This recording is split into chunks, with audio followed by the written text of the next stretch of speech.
warm welcome to everyone. My name is Babalamni and I'm not alone. I'm with my partner in crime. Hi everyone, my name is Rion van der Merwe. Can I please ask you to turn to someone you didn't come with and just exchange a quick hello with them? Sibulisane, sazane. All right. Absolutely.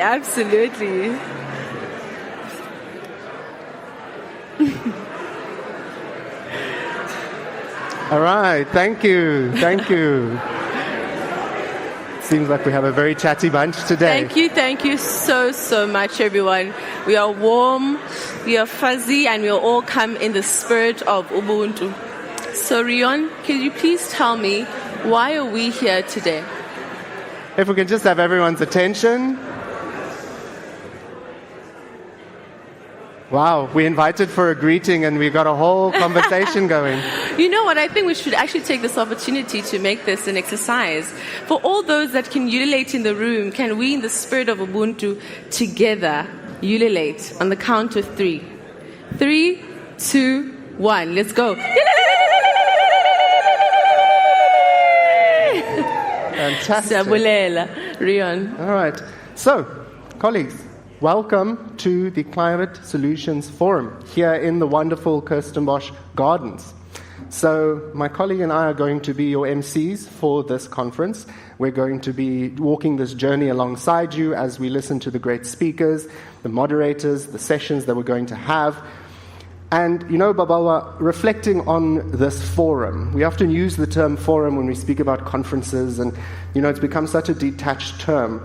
But when I was doing some research into what the word forum actually means, the root word for the word forum is the Latin word fores. And in the ancient world, the fores was the door of your house that led to the outside world. We obviously have many doors in our home. We have the doors that lead to your bedroom, to the rest of your house, there where you entertain your guests. But there's only one door that goes to the outside world. And so it's very telling that we as stakeholders interested in the issue of climate and climate sustainability have come together, and we've come here to a forum to face the real world. And I would like to invite us into a space where we've stepped out of our networks, our organizations, our comfort zones, our colleagues that we see on a day-to-day basis, and we are meeting the world face-to-face as it is, so that we can engage with it and come up with solutions that are based on that actual reality.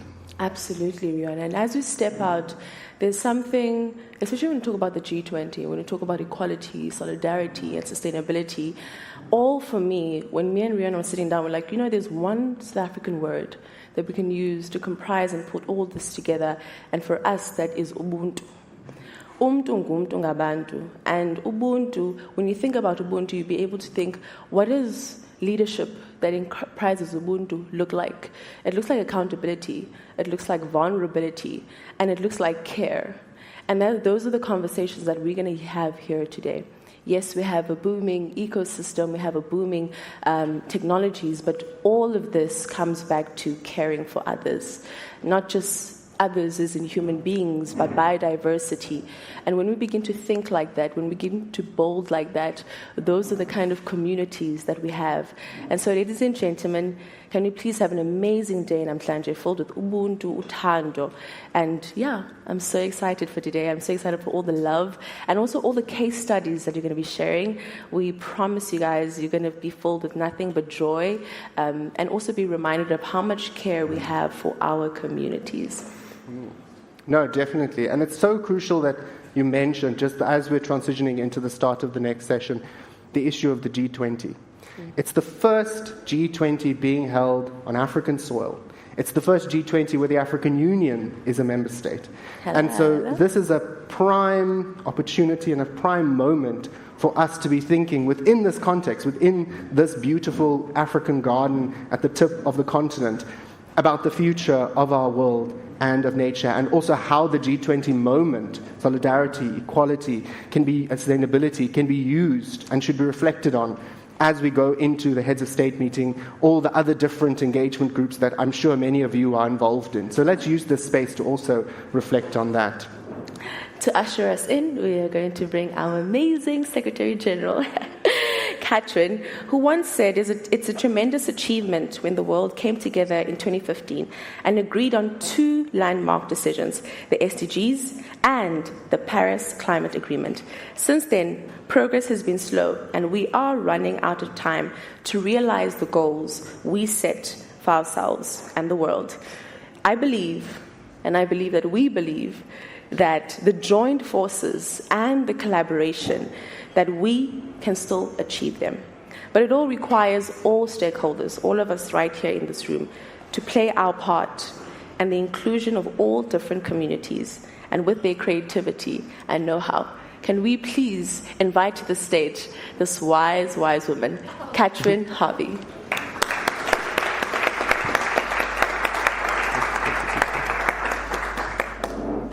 Thank you so much for the wonderful introduction, and also a big applause to our wonderful MCs, Babalwa and Rion, who are going to get us through the whole 2 days. So well done, thank you. I am not going to take the stage very long because there are so much smarter and wiser people here today that can share their stories. I just want to take the opportunity to welcome everybody in the room. Welcome to all our partners, our funders, our members, our friends, new, old, trusted. I would also like to welcome the Deputy Mayor of the City of Cape Town, Mr. Eddie Andrews, who will be welcoming us to his wonderful city. So that's a great honor for us to have you. Happy to also welcome Her Excellency Sandra Kramer, the EU Ambassador to South Africa. She will be on stage with us in a minute as well. And Mr. Stuart Mangold, who is representing the Department for Forestry, Fisheries and the Environment of the South African government. Last but not least, we also have a representative from a youth group and indigenous group in Kenya with us, Manasiti Uma, who will be also welcoming us in a few minutes. That's really all I wanted to say. I want to say welcome, everybody in the room, everybody watching us online all over the world. And just to kick us off with a quote from Mariana Mazzucato, who is an economist and who wrote a paper called Principles for an Inclusive and Sustainable Global Economy for the G20 in South Africa this year. And she says, and I think this is really important, that we must ensure that climate action does not become a frontier of dependency and exclusion, but a genuine opportunity for shared prosperity and global resilience. And I think this should guide us through the next 2 days. And with that, I will hand over to our most wonderful chair, Ms. Raisa Cole from Democracy Works Foundation, who is hosting this event with us together. So please welcome on stage, Raisa.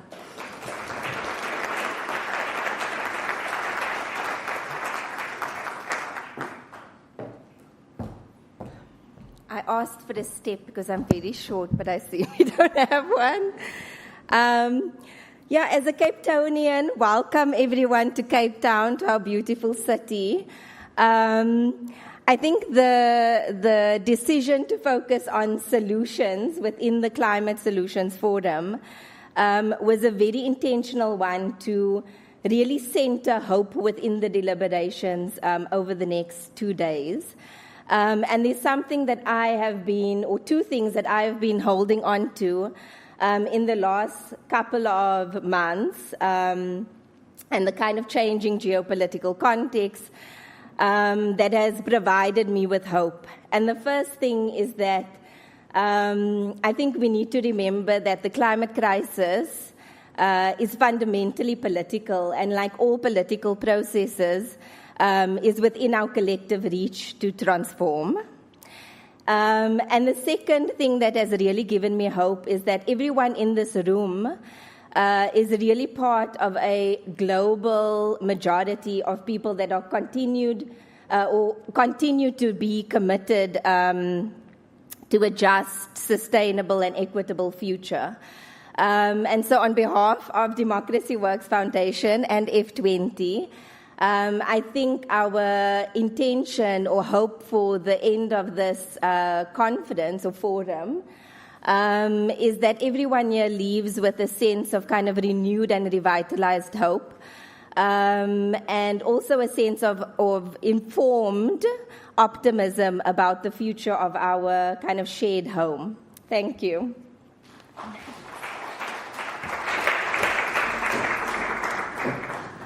Thank you very much to our SG and also to our key partner for this event for making those opening remarks. Now we're going to go into our keynotes. And something I want to highlight that I love about the following part of the program is the intentionality with who was chosen as a keynote. A keynote is obviously held up as a very important part of spaces like these, and so the voices that are reflected there are really, really important. And we're going to have two very, very crucial voices to this climate conversation joining us. The first is Manasiti Omar, who is a climate activist from Kenya. I'm not going to give a very long bio. I think the speakers can introduce themselves and give us the real personal touch. And the other speaker that we have, of course, is our Deputy Mayor for the city of Cape Town. And so what you'll notice about these two voices is they come one from government and one from the grassroots civil society. And those are often the two stakeholder groups in the climate conversation that struggle to meet one another, that struggle to speak in certain spaces because they each have their own, language that they speak in. They each have their own priorities, their own themes that they focus on. So let's listen to these two key voices as they guide us into the themes that we are going to be exploring. So first up, I'd like to call Manasiti Omar to the stage. Please, the floor is yours.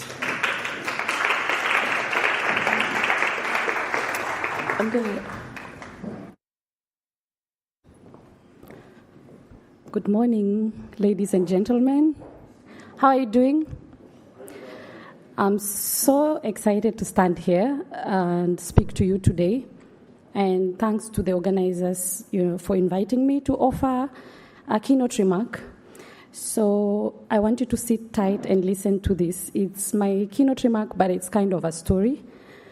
Where I come from, rain is more than just weather. It is a prayer, a memory, a lifeline. When it rains, children dance barefoot in the dust. Elders lift their eyes to the sky in gratitude, and women breathe a little easier, knowing for now the journey for water will be shorter. But lately, that rain no longer comes with rhythm or mercy. The seasons have become unpredictable, and when the rains do come,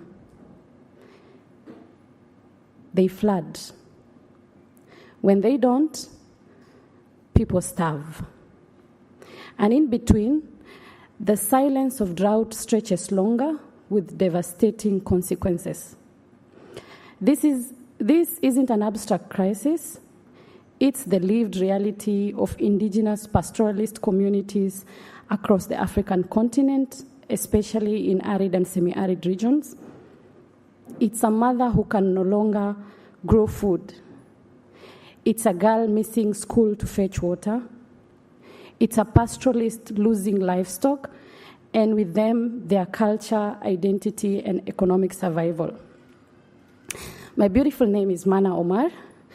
I am a trained meteorologist, a climate and gender justice advocate, and the founder and executive director of Spring of the Arid and Semi-Arid Lands, which is a youth-led non-governmental organization working to build climate resilience and gender equality with indigenous pastoralist communities. I'm also a proud alumna of the Ban Ki-moon Center for Global Citizens and a current grantee partner of the Ban Ki-moon Foundation. Also a very firm believer in the transformative power of climate, a community-led action. So this year's theme is trust, transition, and transformation resonates very deeply with the journey we are all called to walk together. Trust is where all climate action must begin and where much has already been broken. For too long, communities on the front lines of climate change have been treated as beneficiaries of solutions, not co-creators or leaders of those solutions. Trust, in our experience, begins when philanthropy listens before designing, includes before deciding, and values lived experiences and traditional knowledge as much as technical expertise. Transition in the African context must be more than shift in energy systems. It must be a shift in power. Power that has often excluded women, youth, and indigenous people from climate dialogues, even though they are the ones innovating with limited resources on the ground. We are already witnessing local transitions in women-led climate trainings that connect cultural knowledge with modern adaptation, in demonstration villages modeling sustainable, dignified living in climate-stressed areas, in grassroots projects that center dignity and identity while shifting practice. Transformation, then, is not just possible, it's already underway. In a song that teaches climate justice in a native language, spreading awareness faster than any campaign. In a redesigned traditional home that empowers women and preserves culture. In small but replicable models of resilience that can scale with the right support. But here is the truth. We cannot transform at scale without solidarity. And solidarity must be tangible in funding, in access, in decision-making power. This forum offers a very rare and critical opportunity to bridge solutions with systems, to connect front lines, action with global influence, and to align philanthropy with Africa's priorities in this historic moment. As South Africa leads the G20 under the theme of solidarity, equality, and sustainable development. As we shape the agenda for 2025 and beyond, may we remember the solutions already exist, but they need space, trust, and resources to grow. Africa is not a site of crisis alone, but of innovation, leadership, and wisdom. The front lines must become front seats in funding, in strategy, and in shaping the just transition. Trust is being rebuilt, transitions are happening, transformation is alive. The question is, will we work together in true climate solidarity? Will we? Thank you very much.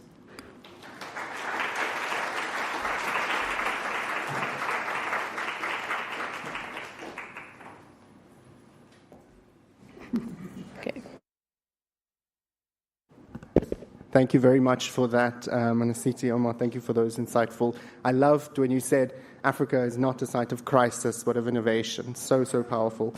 Next up, I would like to call our second guest of honor for the keynote, Mr. Eddie Andrews, who is the Deputy Mayor of the City of Cape Town, the Cape Town hosting the Climate Solutions Forum. Mr. Andrews, please.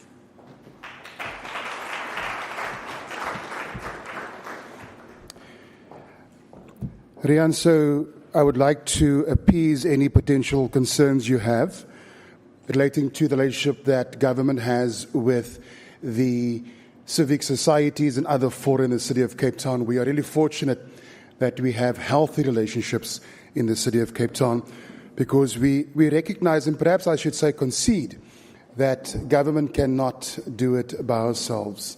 And so I think that is really important. And a very recent engagement that we've had just here in this particular venue as well, where we were met with the former Minister for Forest, Fisheries and the Environment, Minister Barbara Creasy, trying to understand how do we co-design a sustainable response to our living alongside wildlife. And those sort of recommendations have now found expression in the required reform that we needed to pursue as Team Cape Town. So, good morning, Molweni, goeiemorgen to all of those in the room, and also, more importantly, to those joining online. And it's an absolute pleasure for me to welcome each one of you here this morning, not only to Cape Town, but also to one of the most biodiverse corners of our planet, the Kirstenbosch Botanical Gardens at the foot of Table Mountain. To those joining us in person and to all of you participating online from across the globe, welcome. And though I will say that you are unfortunately missing out by not being present here today. And so we are honored to host you here in Cape Town, a city of vibrant cultures, deep resilience, amazing biodiversity, and growing global ambition. And as I mentioned, it is fitting that we meet here at the Kirstenbosch National Botanical Gardens, because this site, of course, is a World Heritage Site. But more importantly, it is a living library of South Africa's flora, but a powerful symbol of beauty. And be mindful that we should be fighting for this, the protection of it, and the interconnectedness we must also work to restore. So it's from this very sacred place where nature speaks clearly and is all around us. Let us recommit to listening. Let us recommit to listening. Let us recommit to listening to our earth, to our people, but most importantly, to each other. We gather under the theme of trust, transition, transformation, building relationships for climate solidarity. It is a call not only to act, but it is a call to act together across the sectors, disciplines, continents, and generations. It reminds us that solidarity is not a slogan, but a structure that we must build brick by brick through dialogue, courage, and enduring partnership. Partnerships which must share resources, share knowledge, and of course, share the privilege of protecting everything which surrounds us. South Africa's G20 presidency brings with it a generational opportunity.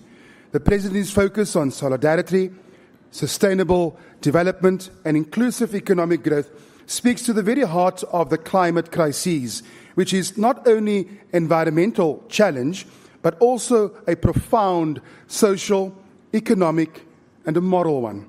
We cannot address it without justice, and we cannot achieve justice without partnership. We are deeply aware that the climate crisis is felt most acutely at the community level, and especially amongst those which are less privileged and very socially vulnerable. It arrives as a drought, as flooding, as stifling heat, as food insecurity, and as economic disruption. But it also presents us with an unprecedented opportunity to reshape our societies and protect those communities who are vulnerable. We know this cannot be done by cities acting alone, nor can it be achieved by governments acting in isolation. What we need is a deep, sustained partnership between government, philanthropy, civil society, the private sector, and critically, our community members themselves. This is why forums like this are so vital. They bring together the whole of society coalition and gives us a space not only to reflect, but also to co-create solutions. To be worthy of this moment, we must ensure that our climate response is inclusive, intersectional, and rooted in justice. A just transition is not simply about switching from coal to solar. It is about ensuring that no child, no community, regardless of your postal code, is left behind. It is about delivering dignity, opportunity, and sustainability in the same breath. And here, let me be clear, resilience is not a luxury. It is a right. For far too long, climate policy has centered primarily on mitigation, on reducing emissions, and rightly so. But that alone is not enough. We must now also scale our efforts in adaptation, resilience building, and community empowerment, especially in the global south, where historical emissions have not aligned with the current vulnerabilities. In Cape Town, our climate journey has been forged in crisis. The 2018 drought, known globally as the Day Zero crisis, brought our city face to face with the limits of its water supply and the reality of climate risk. But it also unlocked new pathways. Since then, we have invested heavily in alternative water resources, ensuring stability for our existing resources in energy and, of course, diversification, green jobs, and climate-resilient infrastructure. These solutions and the way in which we inherently respond to the crises were fundamentally shaped by our partnerships with civil society, research institutions, and the private sector. But we still have a long way to go. And why? Because our communities still remain vulnerable. Our ecosystems are under strain. And the just transition must stretch from the urban periphery to the heart of our policy making. And this is why we are working to embed climate justice in every layer of city governance. From land use to spatial planning to waste management and transport, we are striving to ensure that climate action is not just an add-on, but a driver of how we shape Cape Town's future. And we know that we are not alone. Across this continent, cities, provinces, and national governments are rethinking their development trajectories, guided by the principle that sustainability must go hand in hand with social equity and economic renewal. But we need support. And above all, we need to elevate local voices, not just in consultation, but in leadership. Those who face climate impacts daily are best placed to design the solutions that they need. So, let us trust them. Let us fund them.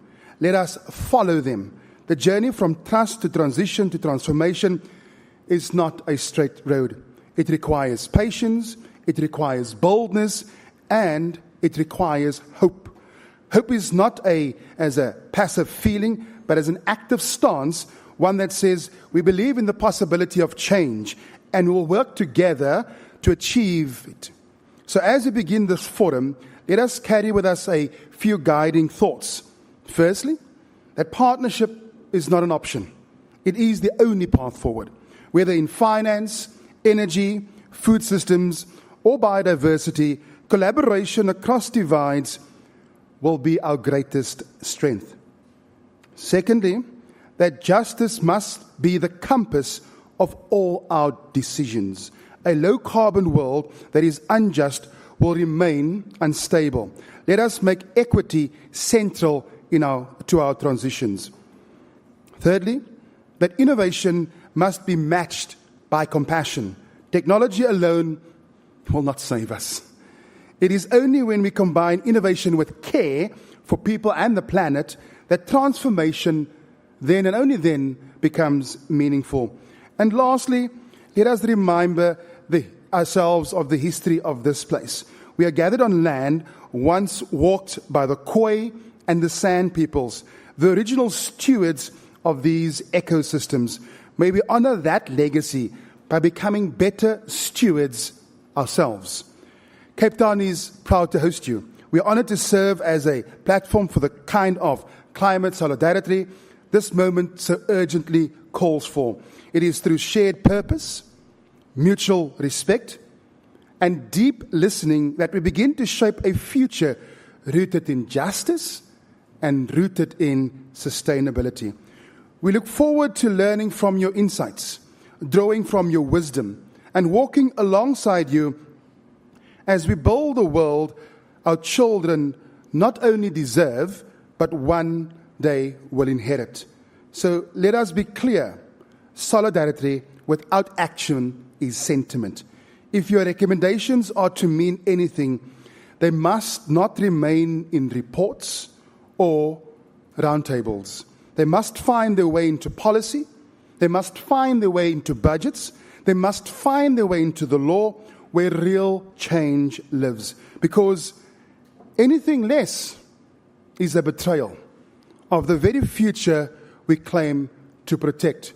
And I want to close with a comment that I heard Mr. Ban Ki-moon made at the IUCN conference 2 years ago. We have a moment in time, but we don't have time. Thank you so much.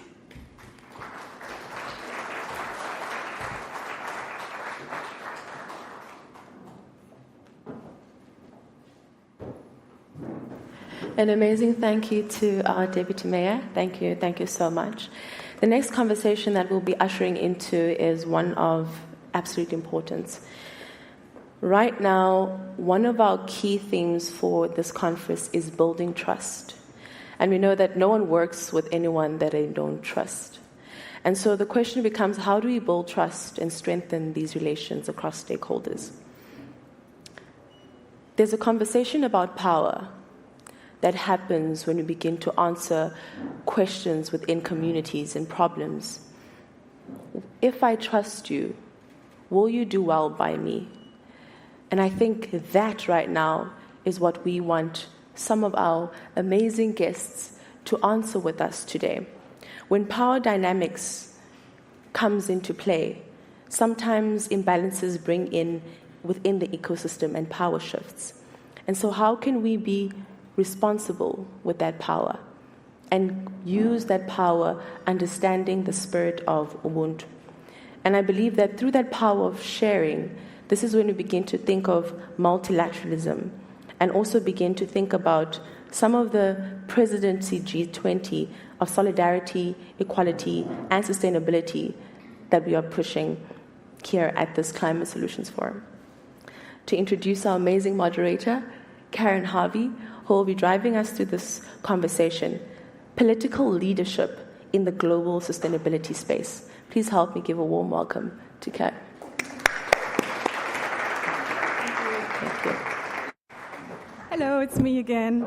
I have the utmost privilege and honor to moderate the next panel with these amazing 6 speakers to really discuss how can we build trust, keep trust, and work on a trusted relationship. So please help me welcome on stage Her Excellency, the Ambassador of the European Union to South Africa, Ms. Sandra Kramer. She is coming.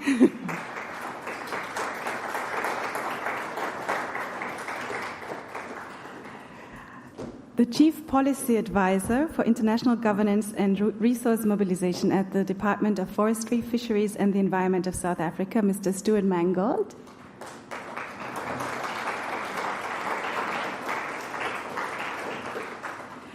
The Executive Director for the Presidential Climate Commission of the Republic of South Africa, Ms. Dora Modise.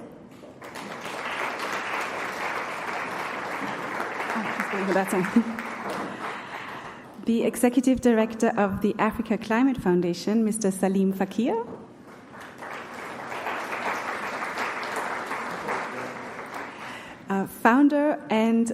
Founder of Lipstick Chronicles and a board member of WWF South Africa, Ms. Mvusi Songelwa.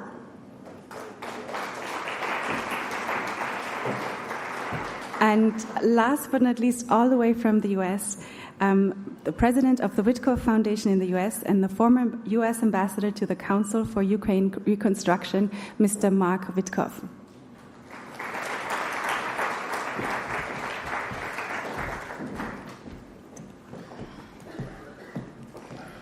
Speaking first, Mark.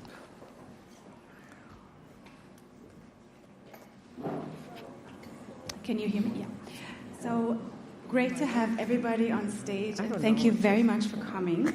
We have two rounds of questions for our panelists, and I will dive right in and start with Stuart, almost at the end. You are very much in the scene when it comes to the G20 space for South Africa. And I don't know, can you tell us a few signs or instances where you feel that there is hope and trust in working with these different governments? Thank you. Thank you very much for the question, and good morning to my fellow panelists. Good morning to the audience, and it's a pleasure to be here. Indeed, we are seeing very positive signs as our presidency of the G20 has evolved. We're almost halfway. In fact, I think we are halfway at the end of this month. And the general feedback we're getting, particularly from our Department of International Relations and Cooperation, regarding our presidency, and the reflections and inputs from the various member states across the working groups is that there's strong support for our priorities and our overall theme of solidarity, equality, and sustainability, which I think embodies the process of generating, building, and retaining trust amongst member states. So we are very heartened and we're very thankful, being the first African president of the G20 as South Africa, as was said earlier by a few speakers, the first time that the G20 is here on South African soil, that we are getting this general feeling of solidarity and support. And we're in it together. That's what we've outlined as part of our process in the presidency. And we've been working very well with all the member states. Of course, we've got our Troika of Brazil is the past president, and the US is the incoming president that we're working with, and the other members. The African Union, of course, is a very important member of the G20 now, particularly as the presidency is in Africa, and we're bringing the African dimension, and we've got strong support also from the African Union in terms of alignment with the Agenda 2063. So I won't take too much time because I know there's quite a lot of discussion still to come, but thank you very much. Thank you so much, Stuart, and thank you also for mentioning the Troika. I'm very happy to say also for us here at the Climate Solutions Forum, we have representatives from Brazil with us and quite a few of our members from the US here to really show up in the sense of a Troika collaboration for the G20 at F20. Ambassador, it's not new for me to tell you that political cycles are quite short. And on the other hand, we're talking about climate transformation and climate action, and the things that we need to do take decades. Is there a way we can encourage political leaders to think more long-term and beyond election cycles, especially when the rewards aren't directly immediate? Thank you. Good morning. Good morning to my fellow panelists. Good morning to all of you in the room and online. I think the question is very good, but the first thing we need to understand is that climate change is not a nature issue only. It is an industrial issue, it's an economic issue, and it's a human issue.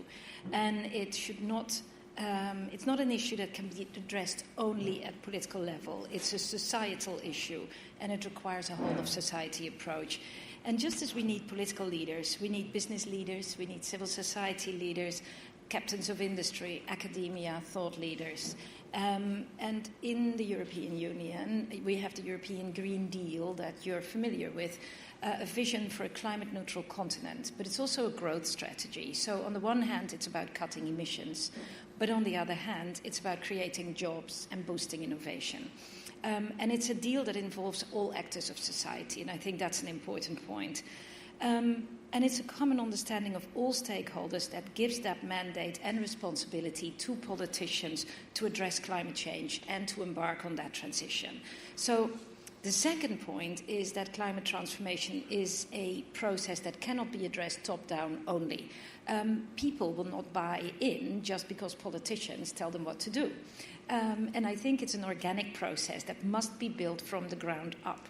People need to demand it. And more people have access to compelling evidence that warn of existential threats to climate change. So you see people making changes in their life and their lifestyle and really from bottom up approaching, so to speak, the politicians.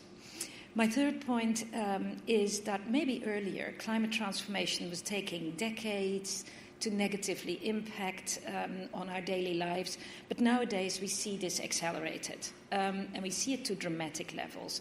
We see devastating natural disasters, we see floods, raging fires, failing crop seasons. And in that context, political leaders can no longer see climate transformation as a long-term issue for which they have no responsibility. It's already affecting livelihoods of entire communities and cities and regions, and it cannot be overlooked. So again, for the European Union, our cycle of politicians is 5 years. but we've tried to be consistent in our commitment to climate change for the past 30 plus years, ratifying the UN Climate Convention, launching the emissions trading system in 2005, and in 2008 adopting the climate and energy package. And as I said, we strive for a continent which is net zero by 2050. So lastly, and that is again to that political cycle that you referred to, of course it is cross-party. The climate action transcends party lines, so whoever is in that political cycle will have the responsibility to ensure durable policies during all electoral cycles. Thank you. Thank you so much, and it's very encouraging to hear that it's already becoming a bipartisan conversation, and I see this already myself as a citizen of the EU. I can see that happening. Also, thank you for referring to the power of citizens, that we can really demand leadership from our politicians as well, and our businessmen and women. Moving on to Salim, and Salim mentioned yesterday he founded the African Climate Foundation with 2 people, without a plan. And apparently you did well, so you must be a great leader. So how do you define ethical leadership in climate and sustainability? And are you seeing the global system living up to that definition?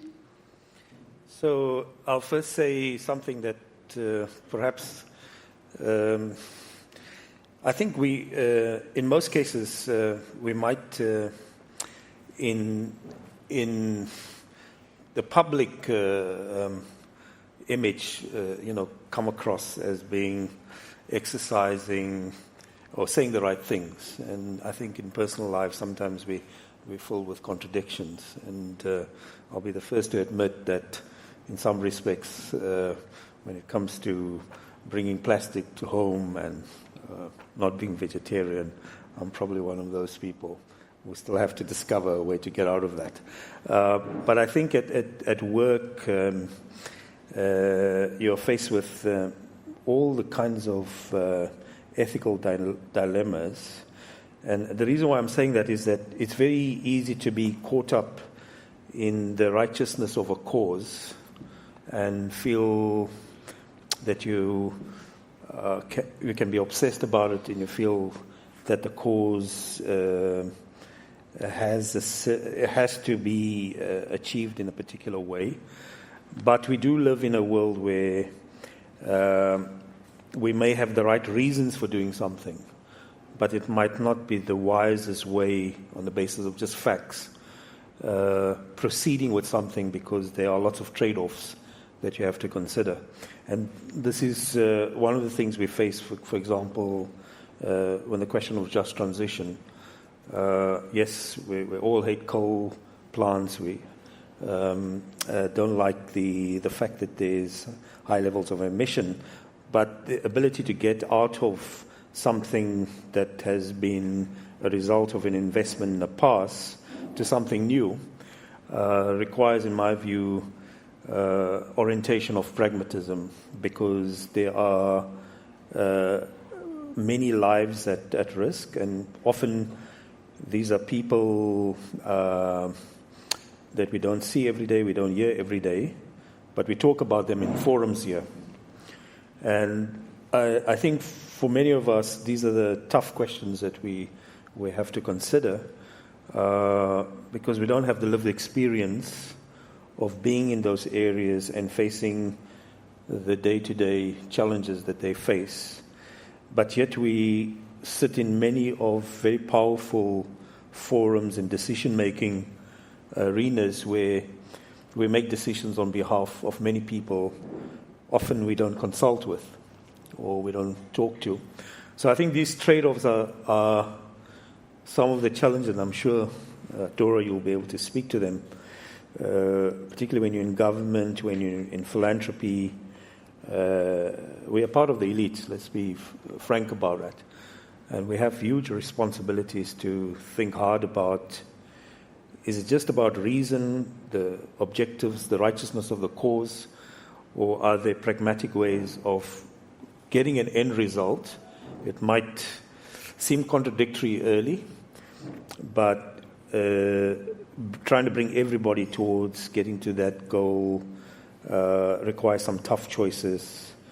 But ultimately, I believe that even those that may be slightly left behind still has to be given a better chance to move forward, even in very tough circumstances.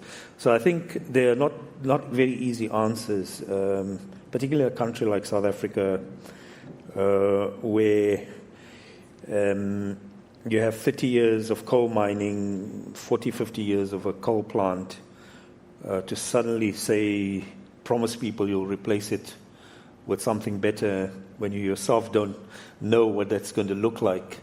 And you are not at the forefront of the coalface of the recipient of that.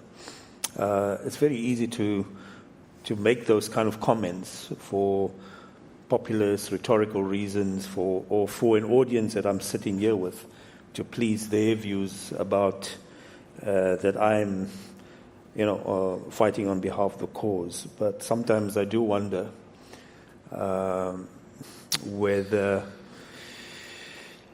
we should rather speak truths about some of these ethical dilemmas in an honest way, and really be honest and transparent of how we don't know all the answers to these transitions.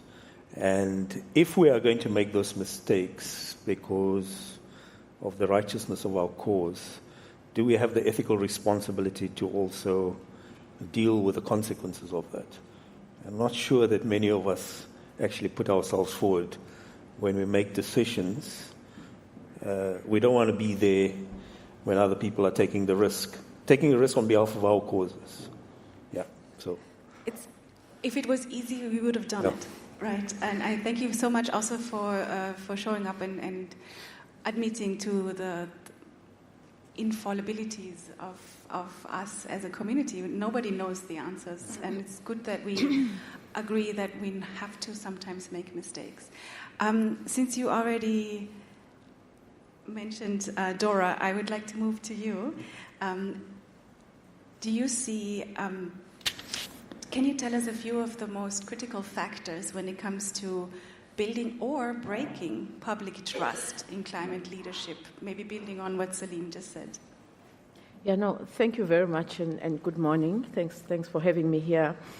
And maybe I should just start where Salim left off on the issue of transparency. Being transparent and realistic about the challenges that we face as leaders becomes very important.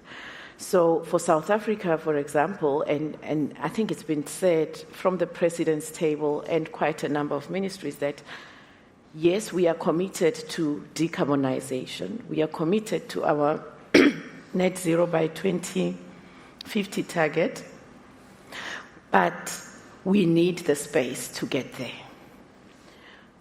Already we are struggling with, for example, on the electricity side, with supply challenges, let alone the decarbonization journey. So therefore, for Eskom to decommission, it has to be done in a responsible way. But somebody must hold them accountable. So transparency and accountability becomes very important. And Ambassador Kramer mentioned the issue of an all-society approach, and which is a principle that the PCC we encompass and we move at. And it's the ethos at which the Presidential Commission was established, to say climate action is not about just the environment, not just about the economy, but it's about everyone. And at the end of the day, as one leader, if you are going to be giving direction all by yourself, sometimes you might also be viewed by others as having conflict of interest. For example, our president hails from the mining sector. So therefore, if he is to make all these pronouncements that are not informed by a diverse group of people, then we would easily say, well, because you are pro-mining. And when you look at how the Presidential Commission is formed, is that you've got people from the fossil fuel levy, you've got civil society, you've got youth, you've got women, you've got academia, literally everyone that can shape the climate agenda. That really then encompasses that whole all of society. So knowing that as we define a just transition trajectory, it's one that is based on everyone and how our economy will grow significantly. So eliminating those biases in the decision-making process assists in gaining the trust that you would need. There's also a key issue that we've also learned over the years is around proper communication and consultation. Social compacting is very important. How we communicate very often, especially in these spaces, we don't communicate with people, we communicate at people, we speak above people's heads. And this is a sector where we also have 1 million acronyms, so I can easily go into any forum and speak for 10 minutes, starting from NDC, NGQ, whatever, and all of that. I will sound amazing. I would have spoken amazingly, but did we understand each other? So therefore, reaching out to the different sectors. So when we're talking about just transition in our space, those that are affected, how do we co-create solutions? So therefore, and Ambassador mentioned it, that you can't have a bottom up. Top down. A top-down approach to these things, but it has to be, because leadership is not just about who's sitting at the pedestal. So suddenly, a presidential level debate is had with communities at a community level. So it's not about, well, have you consulted this and that and created a whole lot of stumbling blocks along the way. So just opening up those channels also assists in just building that trust that we are creating solutions together. Thank you. Thank you so much, Modora, and you gave me the perfect segue to our next speaker, because one of the ways that the South African president showed up with a diverse group was when he visited President Trump in Washington, and he was very smart in bringing a delegation of different stakeholders into the room to hopefully open up a conversation. Now turning to Mark. Difficult situation right now to be the American on stage, but let me ask you, Mark knows that I also have an American citizenship, so it's the two of us right now. But yes, so when in a time when citizens are becoming increasingly skeptical of institutions, what do you think should political leaders within the G20 space do to rebuild credibility, and especially when it comes to credibility of our multilateral system? Katrine, thank you. Is this on? Can you hear me? I think maybe. Okay, thank you. Thank you, Katrine. I think the best way I can answer your question is to address what we in America often use the expression, which is not to offend you all in Africa, although the expression may have come from here. I would like to address this morning, in answer to your question, what we call the elephant in the room. And the elephant in the room is the unconscionable behavior right now of the United States of America. And I'm here as a private citizen and not as a government official. So I can speak freely and tell you that I want to acknowledge, as an American, I want to take a second to acknowledge the hardship, the irreparable harm, and the many, many deaths that have been directly caused by the United States of America here in Africa throughout the continent in recent weeks. This has happened because we have reneged on our commitments. We, America, who always used USAID as our calling card of our values, of our way of showing that America, to us Americans, was not just a physical country and a place, but was an idea of freedom, of democracy, of respect for human life and equality. And by stopping USAID in the way it was done, abruptly, without warning, and without notice, not to all of you, but to all of us, what our government did was cause irreparable harm. So I want to acknowledge that as a way of not getting off track, but answering your question. That members of a free society, citizens of the United States of America, whether we voted for this government or not, all of us share collective responsibility for what has happened. And I think that our government and the leaders of the G20 will be more sensitive and more aware of being accountable to the people in the nations that they represent. If we as Americans start to take responsibility for the behavior of our government. And this is now happening. This is happening because, and I used the example recently of when you get in a car accident, when you get hit by a truck, the first couple of hours after you're in a car accident, you can't really do anything because you're in shock. Your adrenaline is going. And what's happened now over the last few weeks in America is a lot of us are finding our voice. We've calmed down, we're able to breathe, and we're able to remember that we have a rule of law. So in answer to your question with respect to the G20, we are thrilled that Africa is hosting. We hope and believe that our government will show up. We hope we'll follow the example of the EU, who are the largest supporter for climate. And I'm really happy to be here today, and we're going to keep showing up with you because climate is what's going to rebalance us and cause us to get back to ourselves in the United States. Because climate activism, working for change, partnering with the F20, puts us into an area in America that we cannot argue with, that we can't debate about, where the facts, and as you know, we have a problem with facts right now for the first time in our history in America. The facts of climate are irrefutable.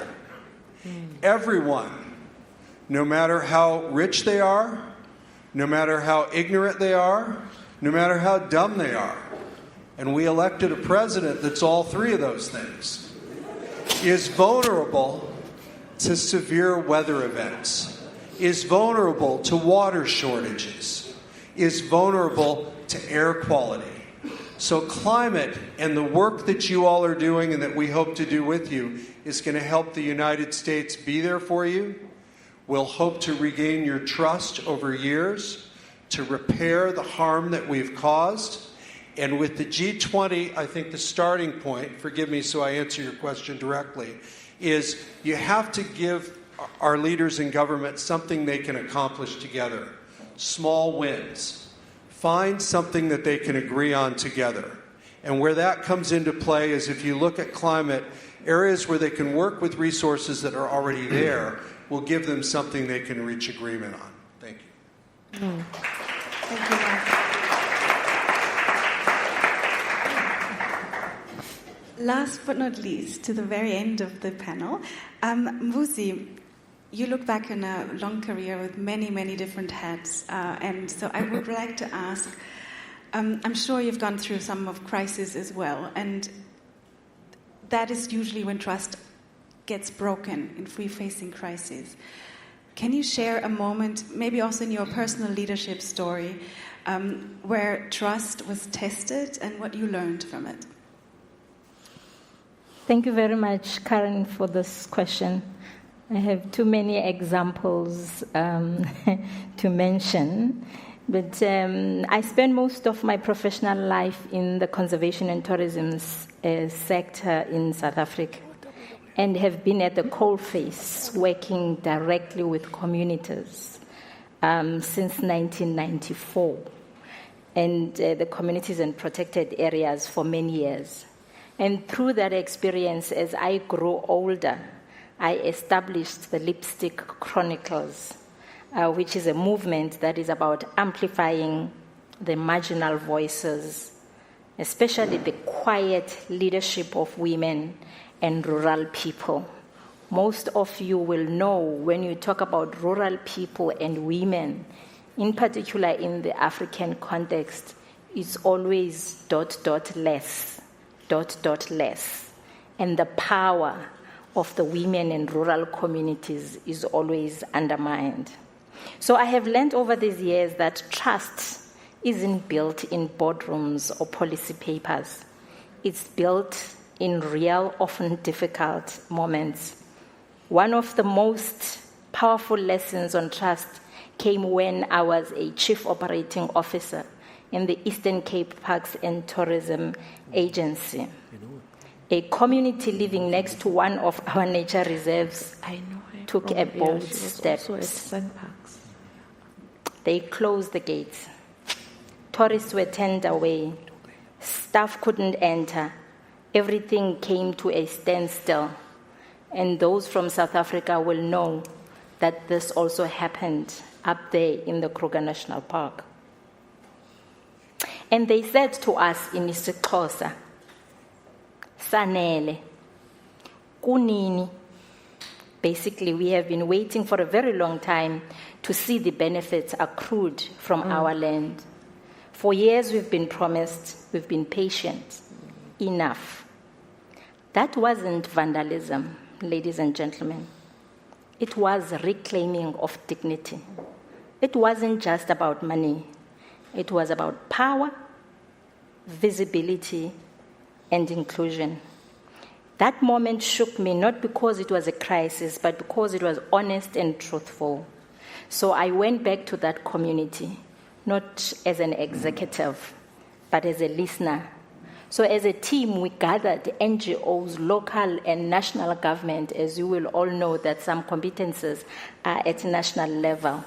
We sat at the chief's homestead with mothers holding their babies, with young people asking tough questions. And I remembered something that I learned as a young cattle herder in the rural areas of the village, Kukumbu, Etzilitwa. I was a cattle herder when I grew up. When the herd scatters, you don't shout. You walk slowly. You gather gently. You lead with patience. So we did with that community.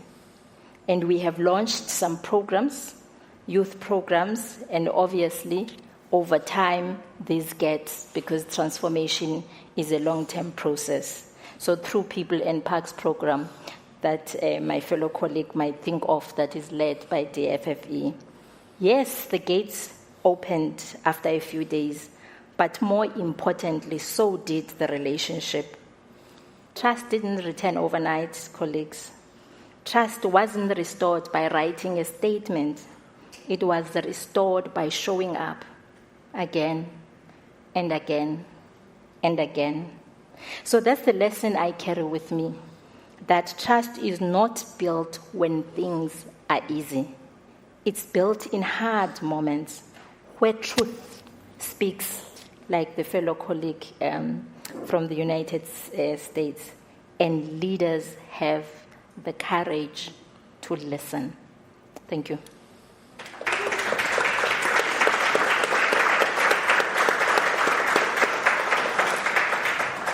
Thank you, Mvusi. That was very inspiring. And you did mention inclusion and listening. And I would like to turn back to Salim and see, taking us back to a G20 conversation, the African Union is its newest member. Sure. And how can the G20, how is it working in the first place, but how can it become even more effective to drive a just and inclusive transition? Stuart will tell you how it's working, but we do work with Stuart.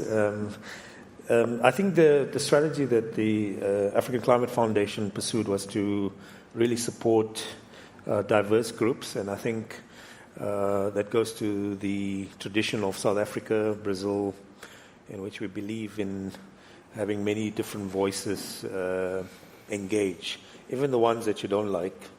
In fact, we've had a tradition of supporting people that call us all sorts of names, but we have actually felt strongly that their views do matter, and that giving them resources to be able to engage in a rigorous way around some of these debates. For example, there are people, Dora knows, who worked on the finance aspects of the just transition.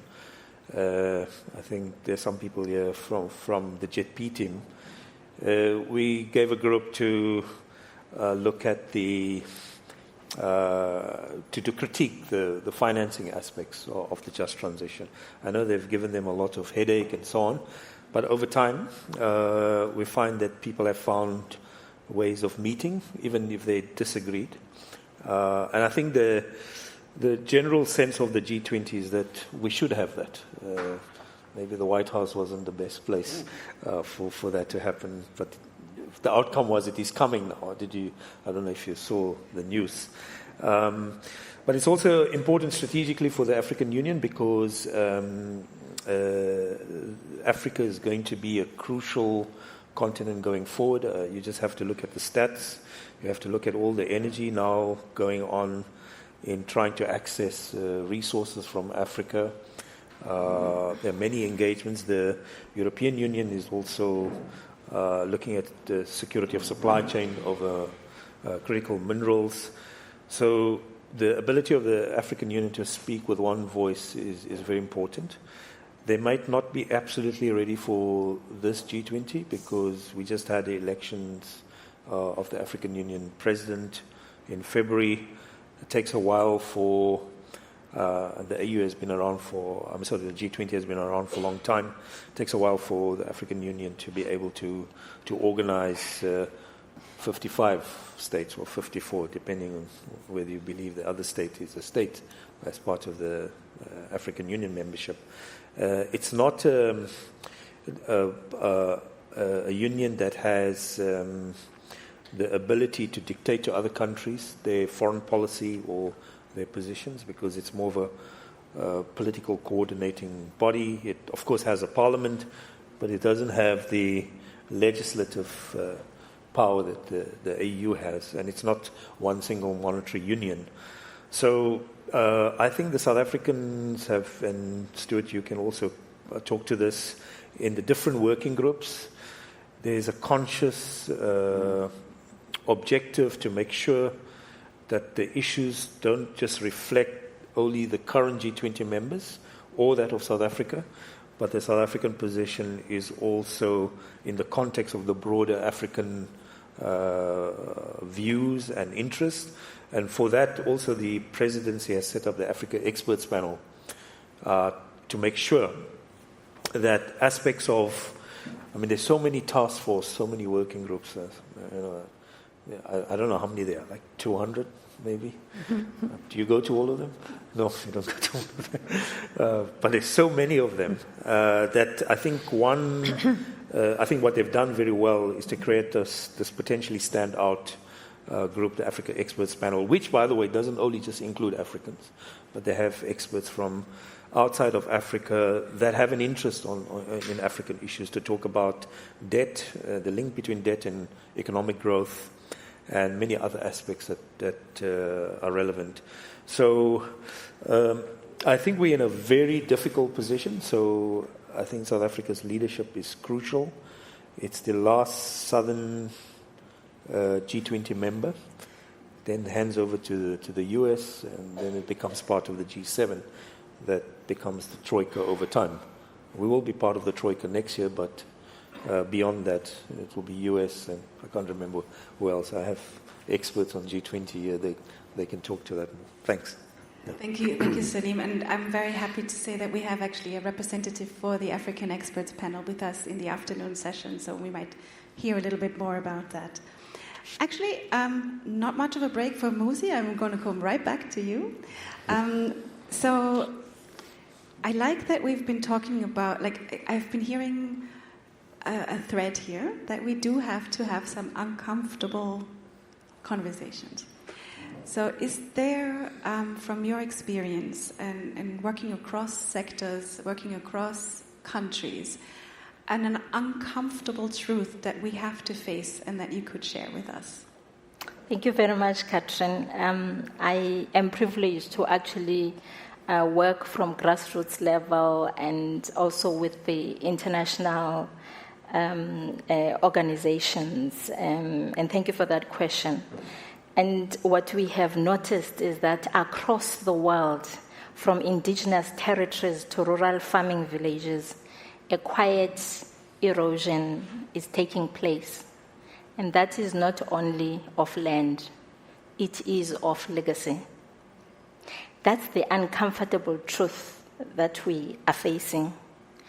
The global climate agenda is not reaching the people most affected by it.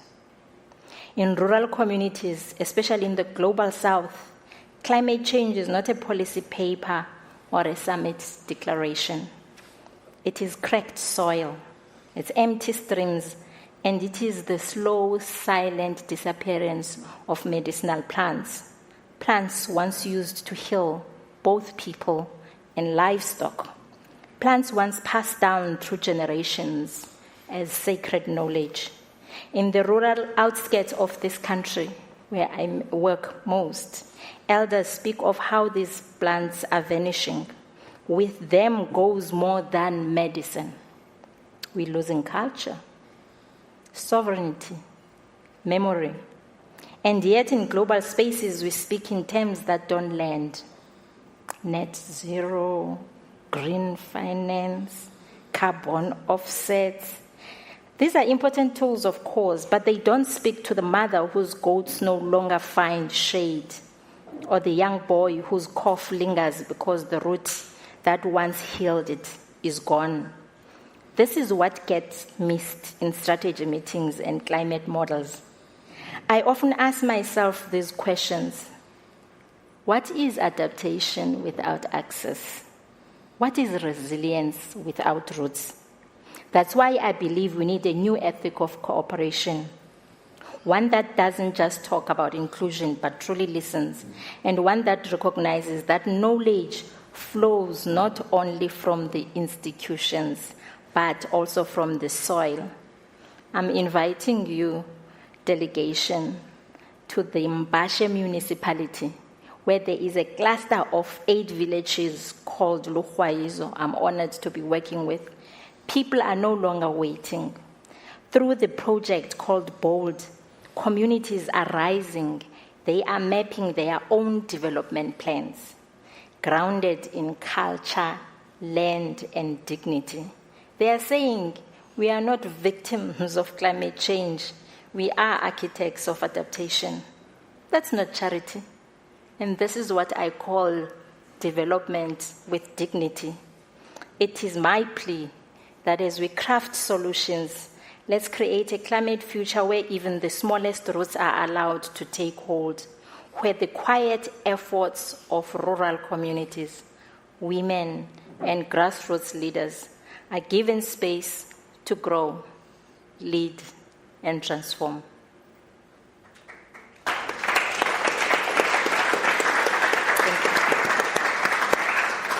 The audience loves you, Musi. I like how you took us from the uncomfortable truth to a direct solution and inspiration of hope.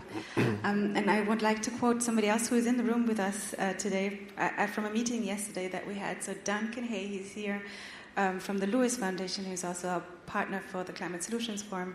He called it a slow violence in the system. This very slow movement of the changes that we feel but don't feel, and we can't really grasp.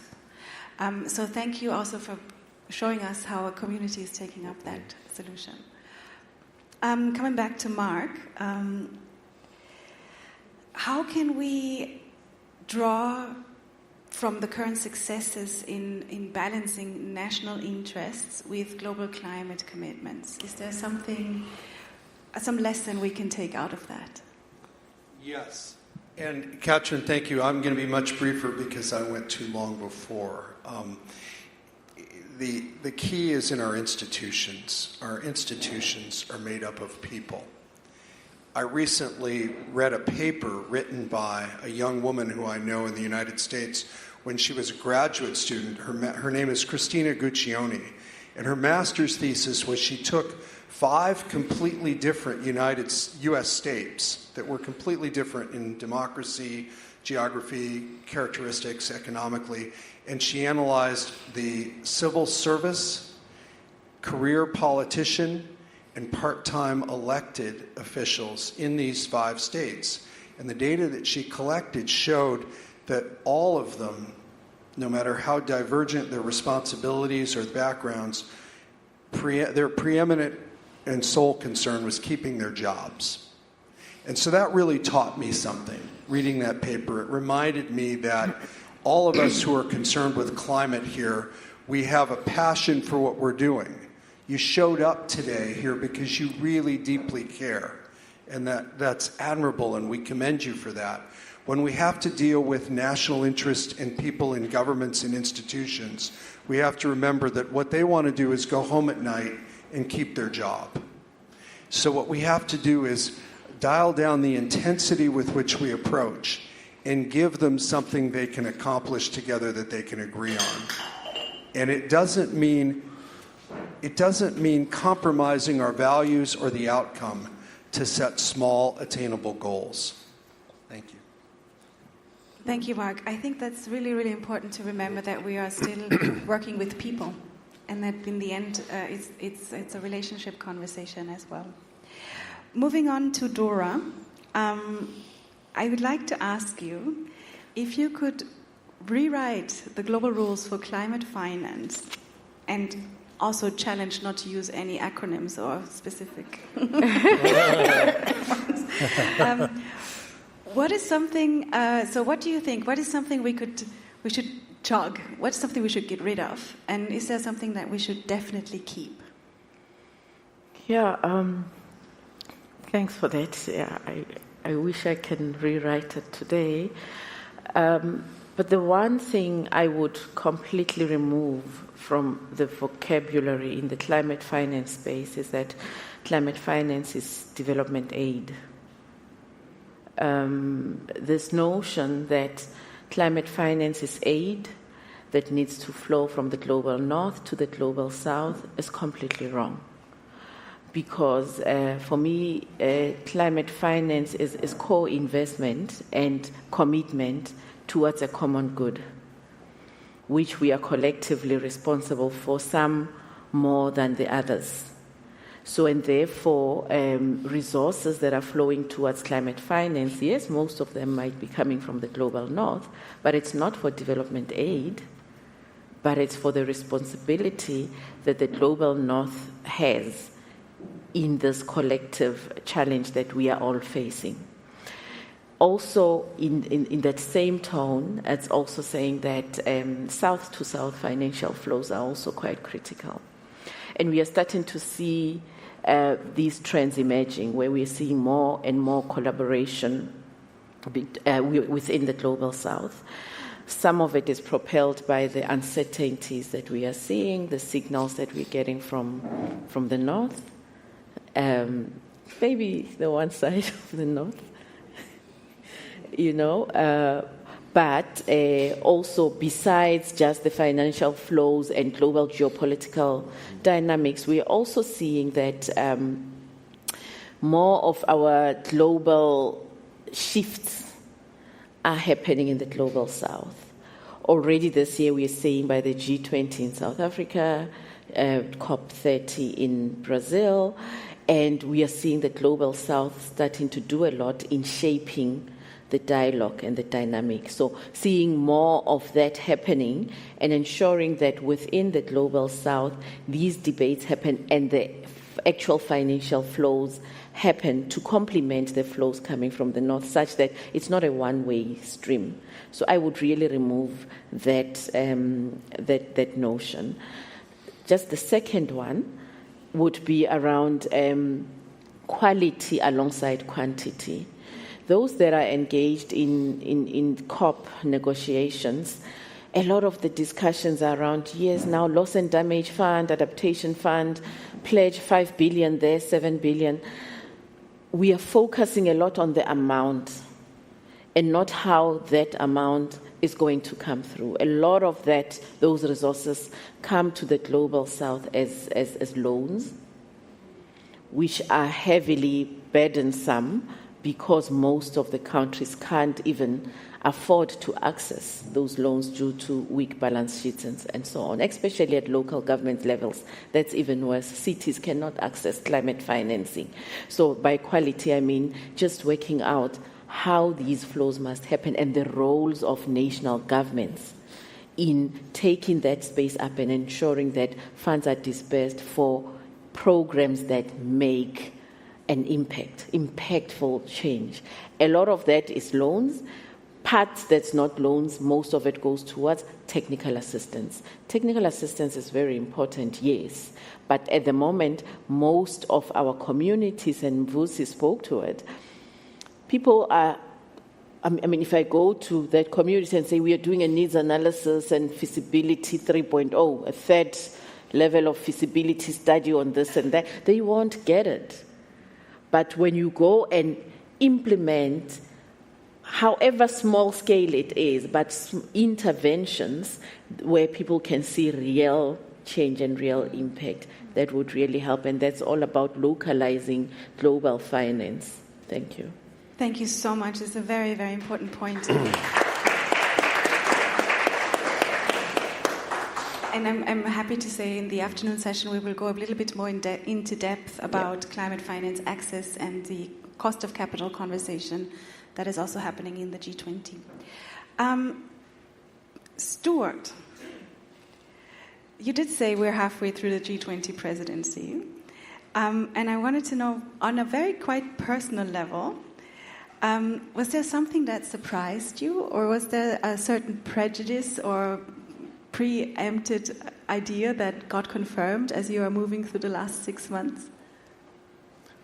Thank you very much for that question. And I've been listening also to the inputs from my fellow panelists. So I think it's been for us, it's been a pleasant surprise is the level of support for our theme, I think, generally, and the principles that South Africa is espousing for its G20 presidency. And we really want to appreciate that from all the G20 members, but also the invited guest countries, the international partners, the media, yourselves as people that are here, and the F20. That has been really reassuring. It's given us a lot to go on. And coming a bit closer to the work that I'm involved in with the G20, which is the Environment, Climate, Sustainability Working Group, we had our first meeting in March, late March. It was a virtual meeting.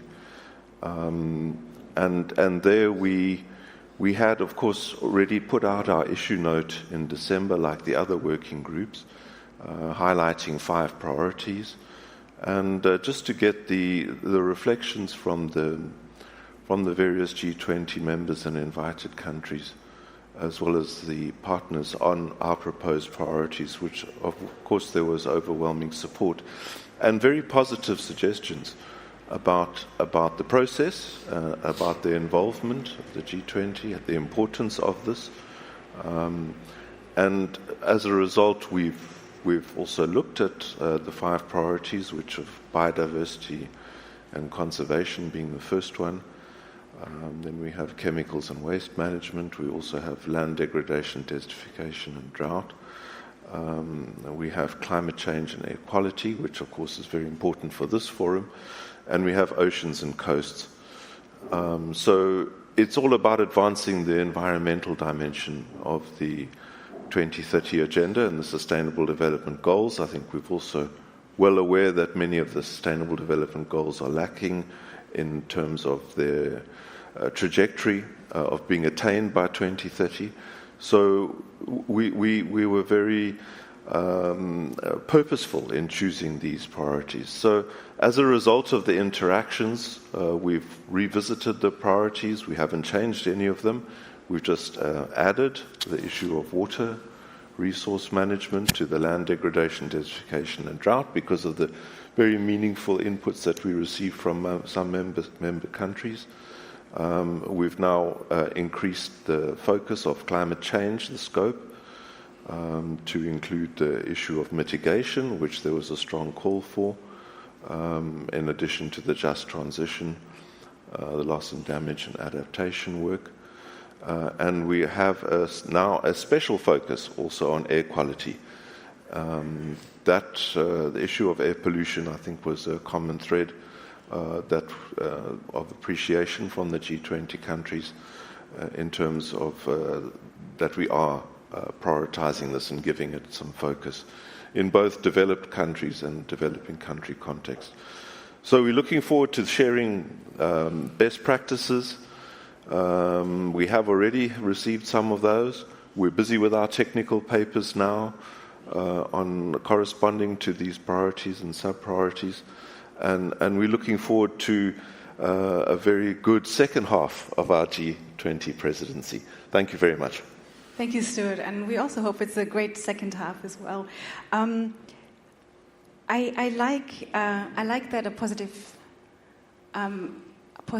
surprise was the level of support, and I think that is really great to hear and see that this is happening still on a very much international level. Final question to Sandra, so Ambassador Kramer. Going back also maybe to the support that Stuart mentioned, is how can we strengthen governance systems to deliver faster and more equitable climate outcomes, also on an international level? Thank you very much. I think a few things on how we cannot do that. First of all, we know that we need to cooperate more. More international cooperation is needed to address climate change, and we see that international institutions that are mandated to do so, their legitimacy is being questioned, their credibility is being eroded. So that is what I think is worrisome. The other factors that I think undermine consensus, first is the geopolitical competition. Some of my fellow panelists refer to it. We're seeing more and more protectionist policies, and that makes the flow of trade, but also the flow of research, the flow of innovation and development more and more difficult. So in our view, the road to export controls or tariffs or barriers is not going to be good for our common fight against climate change. That's one thing. The other is that there is an increasing tendency to question scientific evidence. That's also something that I find is very worrying by opportunistic or populist movements, and I think that is something we should be alarmed about.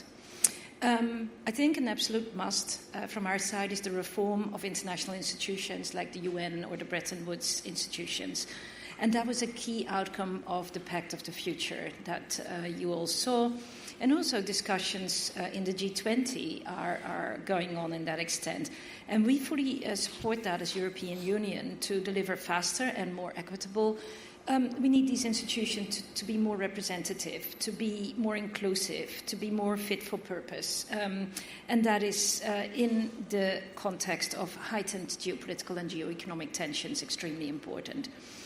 The other thing is actually public governance rather than political. I think we need to look at other stakeholders, particularly the private sector. We cannot have this conversation if we do not look at flows of capital. And flows of capitals to developing countries is not happening fast enough.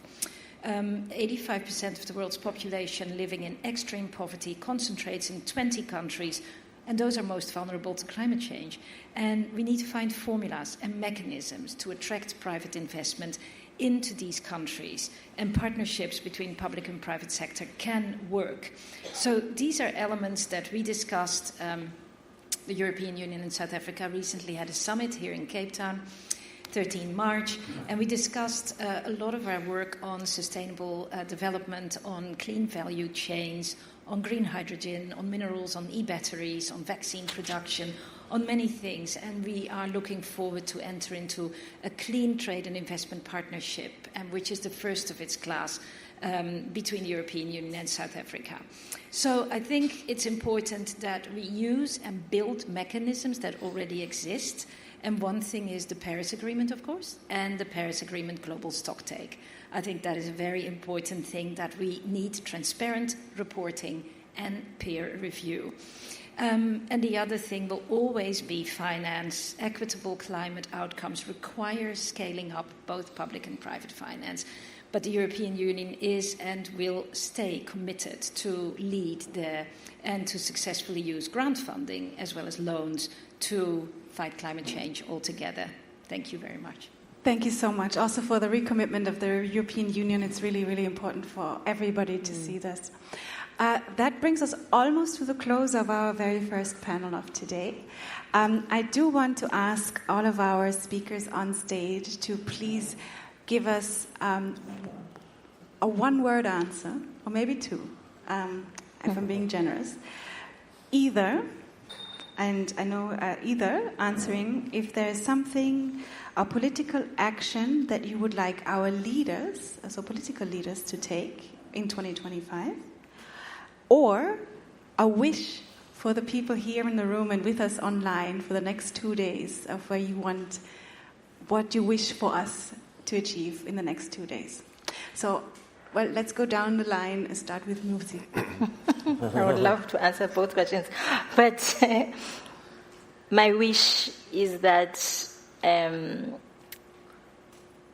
if we want cooperation that truly works, we must not only decentralize funding, but power, voice, knowledge, respect, and language. And that is what I would like to leave the people with. Thank you.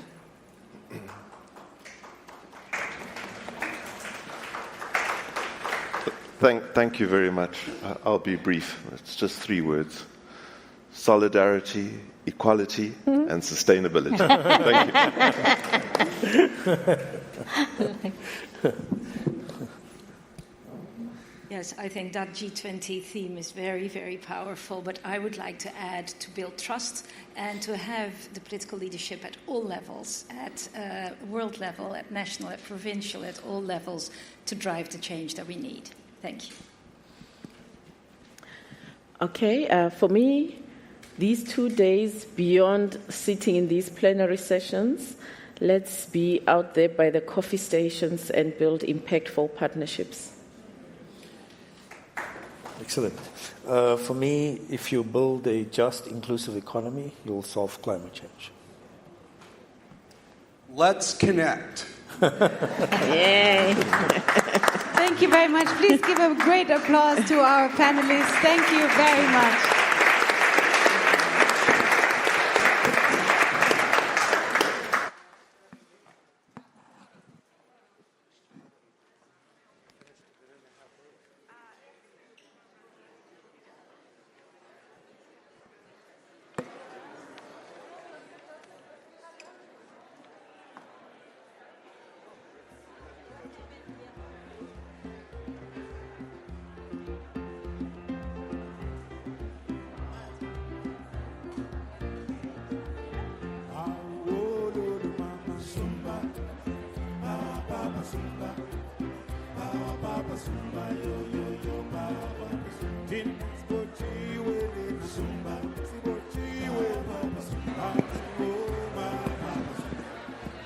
It's working. Yeah.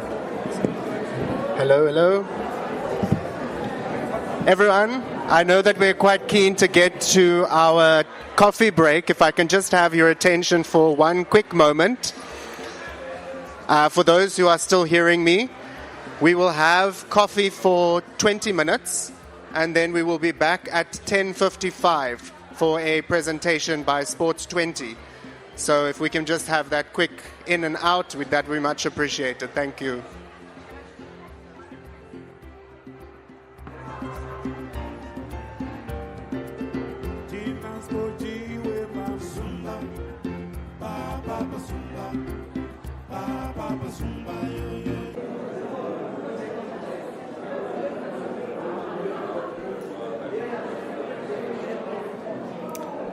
Colleagues, you also find rocks on your chairs. Just keep them with you. Don't move them. It's your rock for a future session.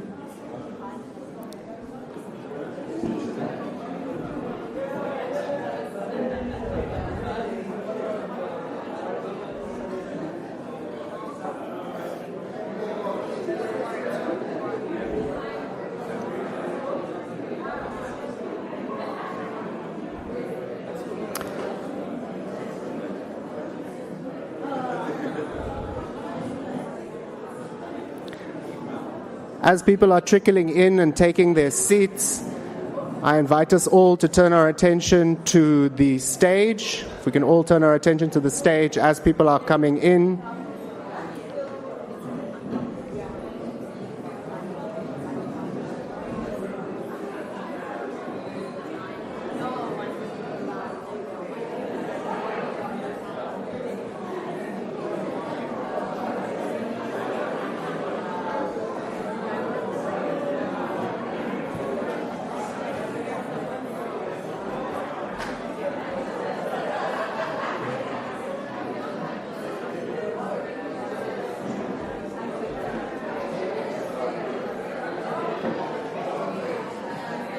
All right, colleague.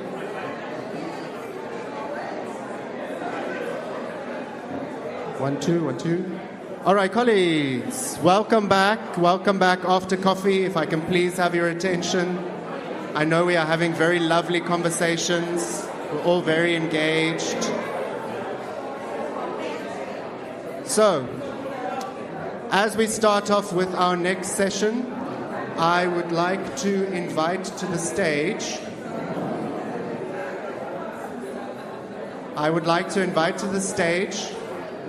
our colleagues from Sports 20. Colleagues coming in from the door, if we could just have a bit of silence. So, in South Africa, we know that sports plays a very important role in reconciliation, in development, in everything that we do. So, as part of this next session, for those who are already listening, I would like to invite up our colleagues from Sports 20, Stefan and Karishma. Woo! Sports 20! And they will be giving us a brief presentation on some of the work that they have been involved in. So with that, I hand the stage over to Stefan and Karishma.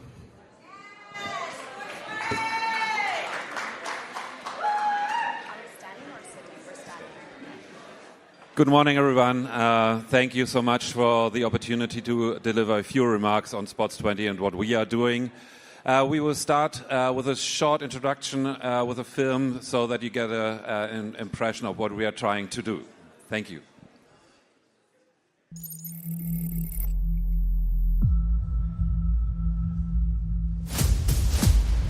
Sport influences society, economy, money, and politics in the largest scale.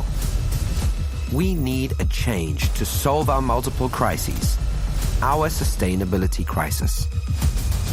Sustainability needs achievable translation and a roadmap. Sports 20 is that ambitious framework to empower a global movement. It works with footprint and handprint. It is based on scientific research and strong global alliances and partnerships. We need to take action. Together as a team, game day is now. Join us, Sports 20. We believe that sport not only can play a role to solve all that, it has to play a role because we can lead by example. And we can also point out what is missing. And so we delivered a framework to define the change we need from the very end and the steps we need to take inside the sport, but also outside the sport. So we are also trying to address it to policymakers and to other sectors that we need solutions to be in place so that we can transform in the way we need to. And sport has also the gift to make it tangible and visible how change looks like and how the problems which we face are looking like. So we had our first Global Sports Sustainability Forum yesterday, right here. And it's not only about a framework, it's also about people from all around the globe who came here to Cape Town and to sit together and had very inspiring talks yesterday. And one of the persons in our steering group is Karishma, and she will now tell you a little bit more about the way how sport can drive change. And honestly, it's one of the most remarkable persons and most courageous persons I've ever met. And so please, Karishma, tell a little bit about what you're doing. Thank you very much. My name is Karishma, and I am from Pakistan. And as you can imagine, I'm a footballer, and so sports and climate change are both, very close to my heart because I come from a region that is very highly impacted by climate change. I became the first female footballer from a district with a population of 500,000 people in 2016. And as you can imagine, that didn't sit right with me, and I started my foundation at the age of 18. It is called the Karishma Ali Foundation, and what we do is we empower young girls through sports by providing safe sports opportunities to young girls. We started off in the northern regions of Pakistan, where I'm from, but now we're working across Pakistan with around 1,000 young girls. Our dream was, of course, to take sports, and we wanted to just provide sports opportunities to these young girls. But over the years, we realized that as summers come close and the monsoons come close, the young girls start worrying about what's going to happen next. And so soon we realized that, climate change is really impacting the lives of these young girls, including myself. And so we started climate education as part of our program. Now you can imagine that we live a very sustainable lifestyle in the north of Pakistan. So we don't need to do much about sustainability. We're already very sustainable. But we needed to raise awareness about climate change and how it's impacting the lives of these young girls so that they become future leaders and advocate for their own future. Now, I was telling Stefan earlier that it's a bit strange for me to be in this comfortable room and travel to, South Africa and speak about climate change when I know that the young girls back home, as July comes close, they're really worried because climate change and the floods, when the destruction happens, it affects the girls more than anyone else, I personally think, and there's data which is really supporting this. We have seen the rise of early marriages among young girls due to these floods, because when families think that they can't afford to take care of another child, what they do is they get rid of the young girl. And when the climate impacts these families, the first person who is out of school is the little girl, because they think that the young girl it is fine for the young girl to be out of school, but perhaps not for the boy. So young girls miss out of school. There was a young girl that one of our footballers who shared a story of her brother's grave being washed away. Now she doesn't know where to look to remember her brother. And so these are real life stories that people are living. And we forget that sometimes when we are in these comfortable rooms talking about climate change and policies and infrastructure. But really, and this is why I'm so grateful to Stefan for bringing me here and giving me the opportunity to share what it is like for our people, for our young girls. And I really hope that even for you, when you're making these policies, when you're having these discussions, you must include voices from around the world who are directly impacted by climate change, because how are you going to support them if you don't know their real needs? Regarding sports, of course, we're trying really hard to do what we can with the little resources that we have. We've managed to reach 1,000 young girls, but we don't still have safe spaces, safe infrastructures for these young girls. And so while we might be celebrating equal pay, women winning the Champions League, raising trophies, in another part of the world, we're still fighting for our rights to be able to play, and we're not getting the support that we need. So I'm really grateful to be here and to share my story, but I'm really hoping that you take this in, and I have made some impact because I'm representing an entire nation, and I just want to again emphasize on how important it is to include diverse voices and to hear them and to support. Thank you so much. Thank you very much, and all the best for you and your conference. And because at the end of the day, we are all in this together, and we need you guys, and we need sports, and we need everybody on this. So all the best for you today and tomorrow. Thank you.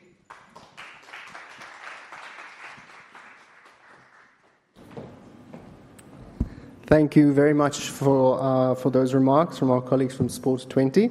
I love the energy with which we came into the room. It's always encouraging from the stage to see that level of engagement and energy. I think we need to declare coffee an alternative and a source of energy because it keeps the climate space going. Next up, we have our first trust session. And I just briefly want to reflect on that before I allow our colleagues to come on board. You'll see you also have a rock. Please find your rock, keep your rock. It's for their session. It's very important. So a little bit of mystery there. I think something that stood out from the sessions we've had so far is that in order for us to start talking about solutions and trust, we need honesty. I think all of the panelists in the previous session, one thing they did is they were honest about their context, whether it was critiquing your own country, whether it was leveling critique from members of your own community. Honesty is key for solutions. And the second thing is something that we use often in design thinking, was you can't think of a solution without the people who the solution actually impacts if they're not in the room and if they're not contributing and leading and co-creating the process. So here, our trust specialist for our first session is my colleague Janet from the Tutu and Leah Legacy Foundation. Janet, the floor is yours. Just a round of applause.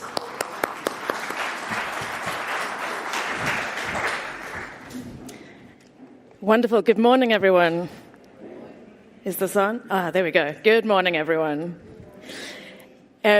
I was speaking to Babalo in the break and saying that a word that stood out for me from this morning was courage. And in particular, I want to commend the organizers for being courageous enough that when they said, could you do a session on trust? I said, yes, but can I do anything I want? And they said yes. So please play along and let's build this session together as really an opportunity, as it says, to ground, to build relationship, and to build shared purpose across the next hour. I come from the Desmond and Leah Tutu Legacy Foundation, and I was so glad that we started the day with Ubuntu, because that is one of the major philosophies here in South Africa, but particularly espoused by Desmond Tutu. A person is a person through other people. We can only be human together. This idea of Ubuntu is that we are inexorably caught up in each other. And the Arch, as we call Desmond Tutu, also wrote a bit about something called eco-Ubuntu, the idea that we're inexorably tied up with the whole of the ecosystem, with all things living and not living in our society. So in order to start today, I just want to acknowledge also those that are online. Unfortunately, I don't have a way to give you a stone, so you'll have to use your imagination. We know that change moves at the speed of trust. And so what we're going to do today is try and build a field of trust between us that we can then use to inform our discussions, our contestations, our imaginings together. We're going to do a short grounding exercise, then we'll do some paired conversation, share a little bit more in larger groups, and then we'll share in the whole room before we close out. One of the things that I so admire about Desmond Tutu is his incredible moral courage and his ability to understand the universality of all human rights and all environmental rights. I read a speech of his from 1980 recently, The Height of Apartheid, in which he spends the first 2 paragraphs talking about fossil fuels and corporate greed.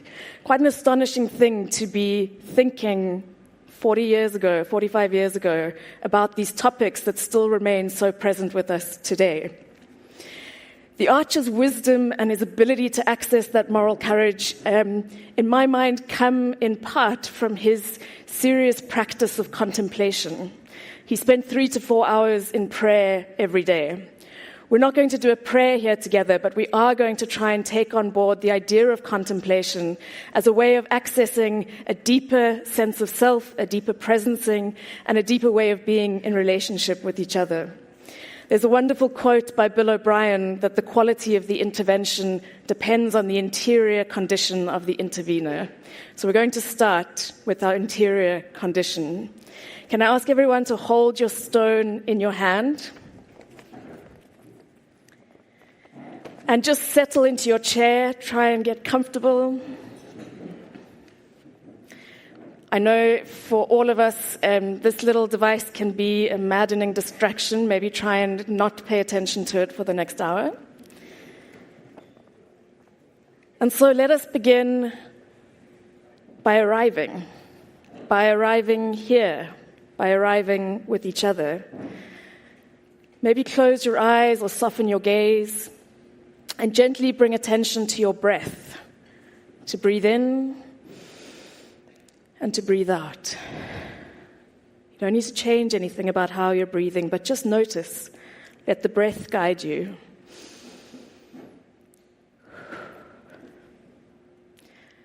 Now bring your awareness to the ground underneath your feet. Feel the chair supporting you. Feel the floor beneath the chair.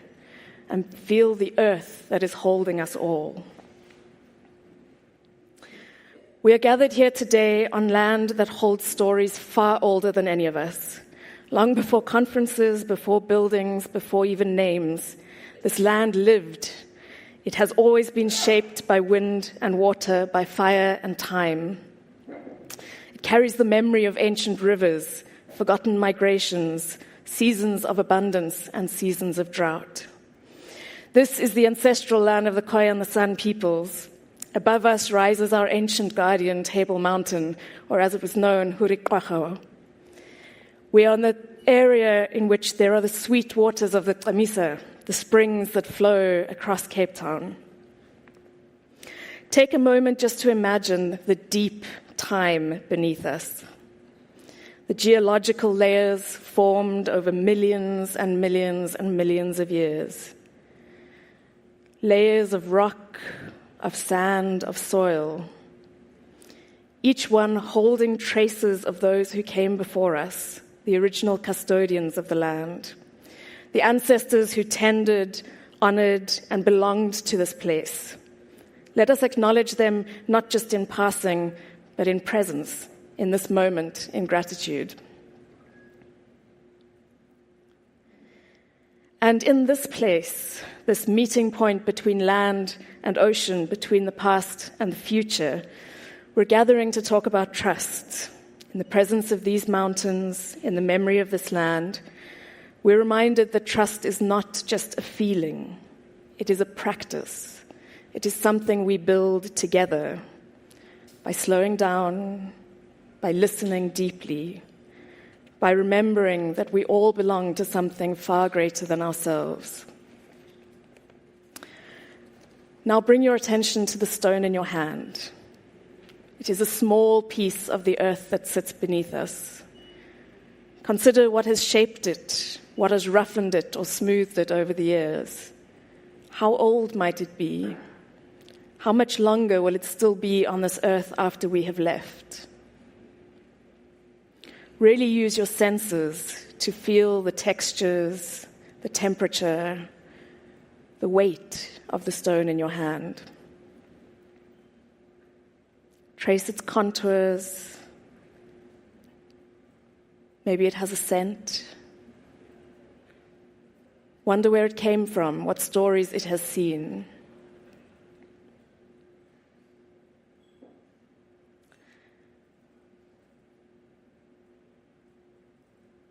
And now let us focus back on our breath. With each inhale, sense the support of the earth rising to meet you.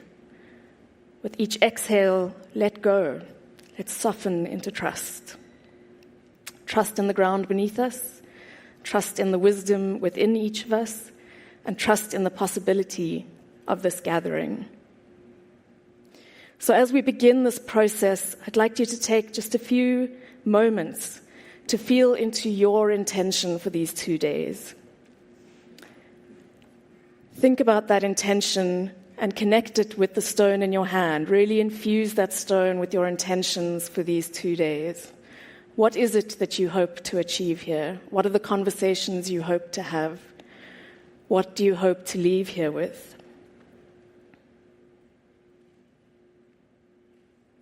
Really imagine that the stone can carry our intentions, our collective intentions. And when you're ready, bring your awareness back into the room, wiggle your fingers and toes, and slowly, when it feels right for you, open your eyes.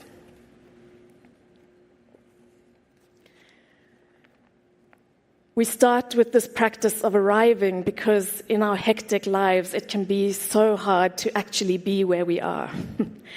And the presence of each of you is such a gift to this gathering and a gift to each other. And so it's a call for us to show up to ourselves and to each other. I'd like us to meet each other now. If you can find someone, preferably who you don't know.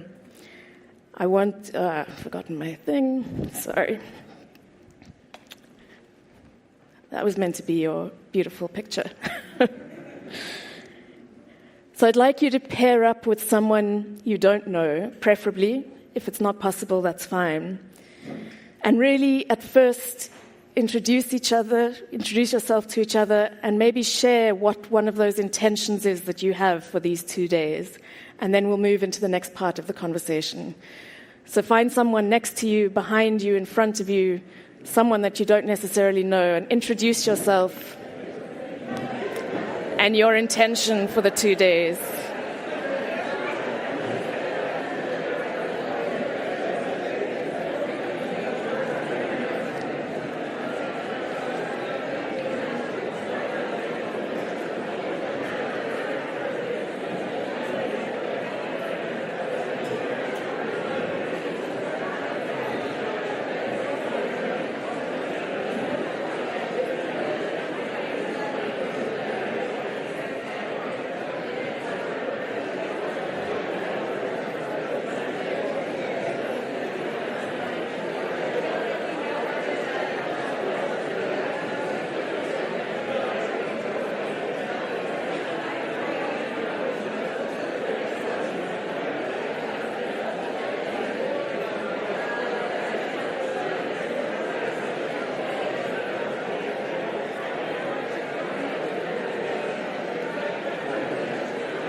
So I'm going to ask you to slowly bring your attention back to the front.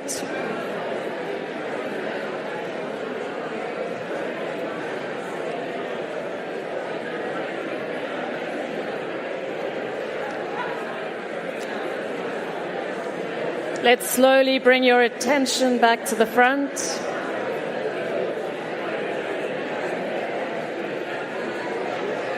And while you're in conversation, I'd like you to start talking about these two questions. Can you name something, human or more than human, that you have trusted?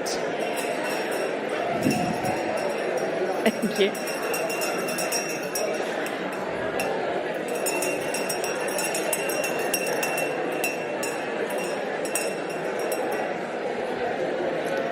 All right, thank you, everyone. So we are going to go back into conversation. This isn't your last chance to talk. But we're now going to think about trust together.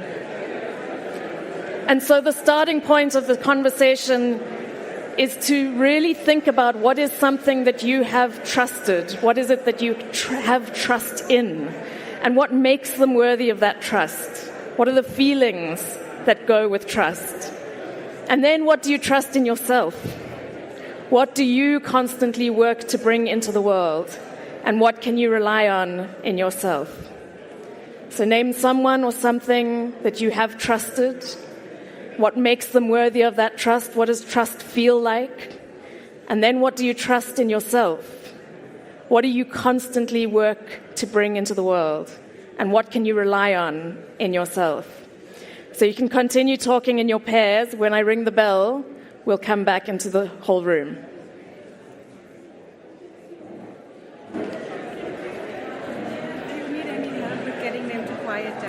And let's see how it goes.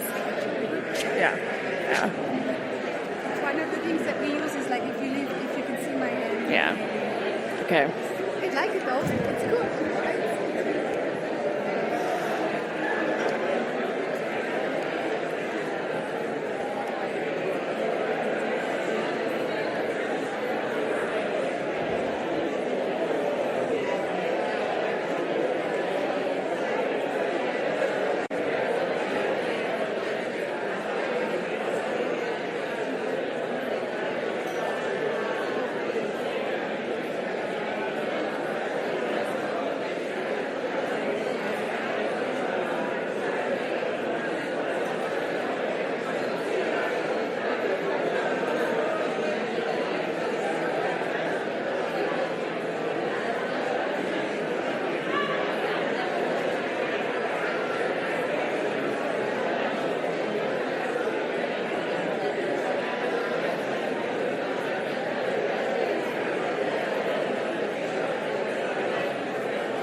take a couple more minutes and then we'll come back to the center.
We have.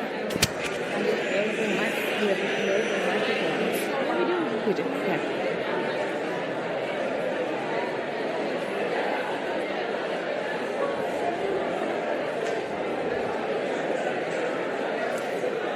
Okay. If you can see my hand up, put your hand up. If you can see my hand up, put your hand up. If you can see my hand up, put your hand up. Thank you. Very effective way of bringing things together. Now, I would like you to just take a moment to think about everything you've shared, and now find someone different, preferably. If it's not logistically possible, don't worry. And really try to think about what's one insight that has emerged from this morning's panel, from this exercise, from our meditation together. What is one insight that is emerging for you about trust? What is one insight about trust that has emerged for you? And just share that with someone new. Introduce yourselves, please.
Should be fine.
Okay, let's start to bring our attention back to the center. If you can see my hand, please raise yours. If you can see my hand, please raise yours.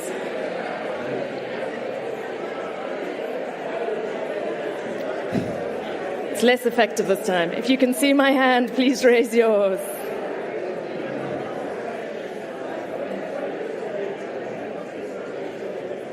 Thank you, everyone. I hope over the last 10 minutes you've met or engaged or felt the building of some relationship with at least two people, hopefully more.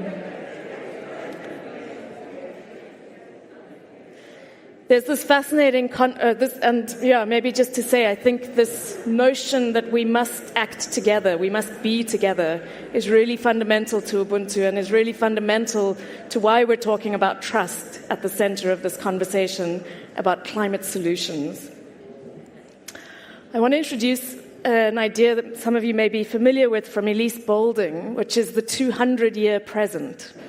If you think of the oldest person on Earth, probably about 100 years old, and you think of a child born today who may live to be 100, in this moment, we have 200 years of Earth's history, of human history, and potential present. It's quite a thing to think back to 1925, that there is someone alive who was born in 1925, that there is someone born today who may be alive in 2125. And as we think of this timeline, this period of time that we have some contact with today, think of everything that comes from the past that touches us now. Think of everything that might come in the future that we can touch now. I hope you all have a pen and paper, because we're going to just take a moment with ourselves now and just journal in the context of this 200-year present. What do you see as having been entrusted to you? And what would grow circles of trust that support you in this endeavor?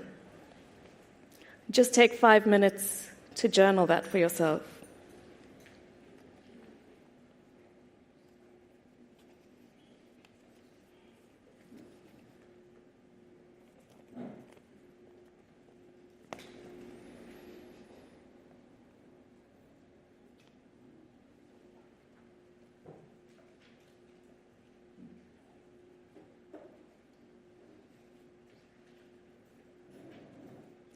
And really allow it to be personal. What has been entrusted to you?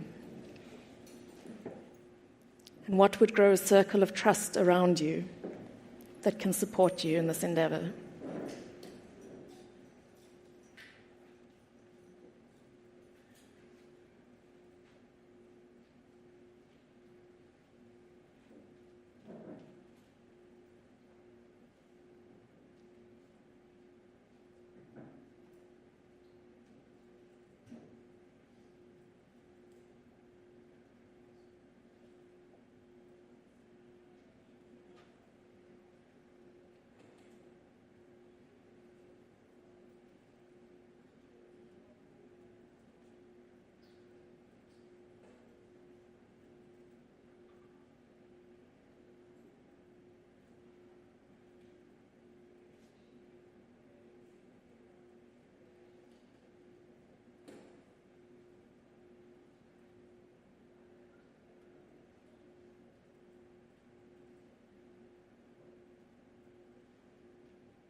take maybe one more minute.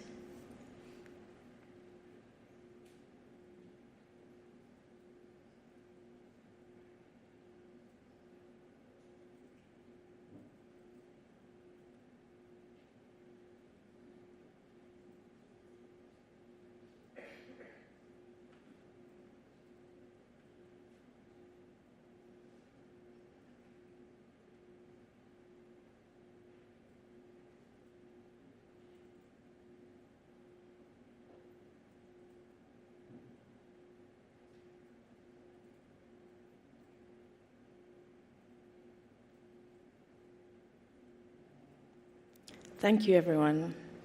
I think it's so important to remind ourselves that this work is technical and complex and formal and in institutions, but it is also ours, and it is deeply ours, each of us. We carry something of this work in the world, and I hope that over the next 2 days we can really share that with each other. We've had a process in which we've really arrived at this place. We've engaged a little bit with each other, and I'd like to open up the space to voices sort of in general. I've got 2 roving mics with really the question, what is the gift you would like to offer us? What is a gift you might offer us? An insight, a reflection, something that you think is worth naming as we move into the more formal, more technical, as we move forward together.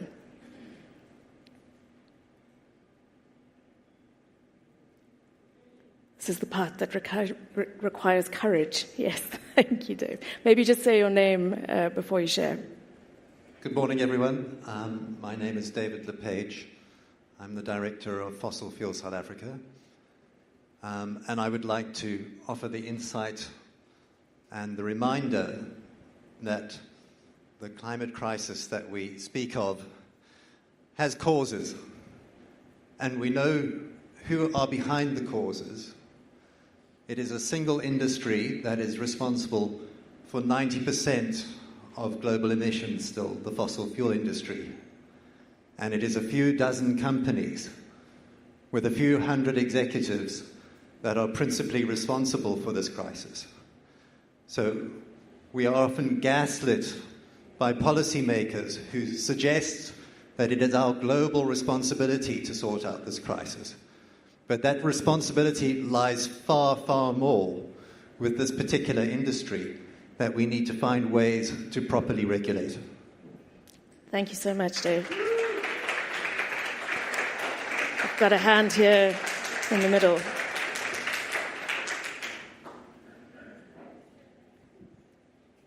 Thank you, and this is another offering. My name is Juliet Nagambaluo. I'm from Akina Mama, Africa. I think the offering and what we need to keep in the back of our minds during these 2 days, in this moment and time, and in our life form, we must not forget the sacred practice, the knowledge, and the wisdom that has kept us around until this time, which has continued to provide, nourish us, and hold us. Thank you. Are there any other hands? We can give each other rounds of applause for sure. Any other offerings? I've got a hand here. Thanks. So my name is Nancy Nkomo from an organization called Solidaridad, a non-profit organization. And I think what we offer is proximity to some of the smallholder farmers, to some of the communities that are essentially impacted by climate change. I think that's a discussion that we've been having around making sure that their voices are heard. So we sort of offer that proximity to be able to help you understand some of the challenges that they're facing. So an invitation to dialogue about proximity to communities. I've got a hand at the back there.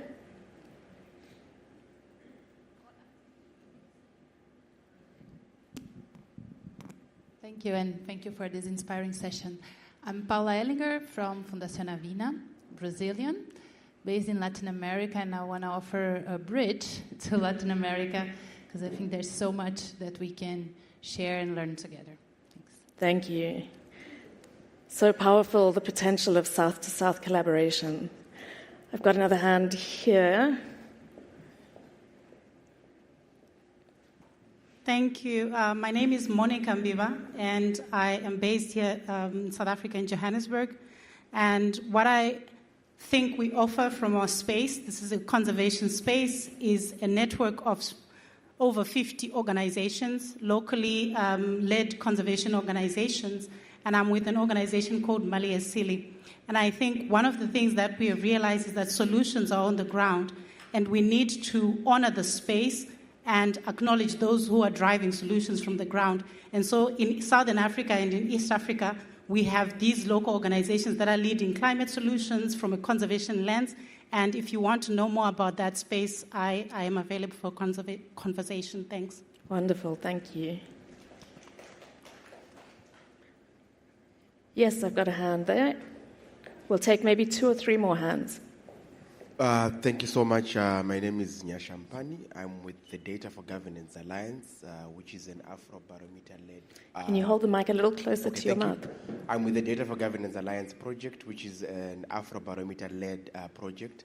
So what we offer is we conduct citizens' perception surveys every year on the continent, and we strongly feel that if we are to come out with climate solutions, citizens' perceptions should be incorporated as a way of formulating those solutions. Ignoring their perceptions on what they think is the problem when it comes to climate change will not bring tangible solutions. Thank you.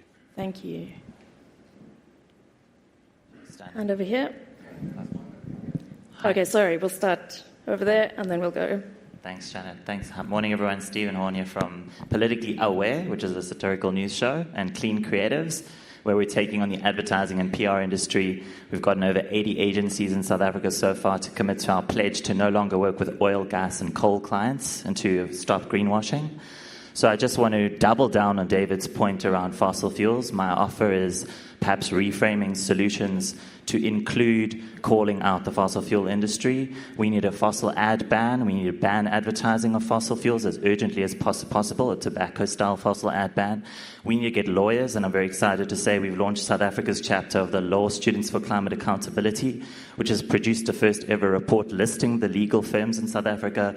Cliff Decker, Hofmeyr, Bowman's included, many of our favorite law firms are enabling the oil and gas industry. We need to look at insurance, at banking, at retirement annuities. How many of us sitting here are invested in Sasol and other people making the problem worse so that by the time you retire or your children are alive, they're retiring in a burning planet?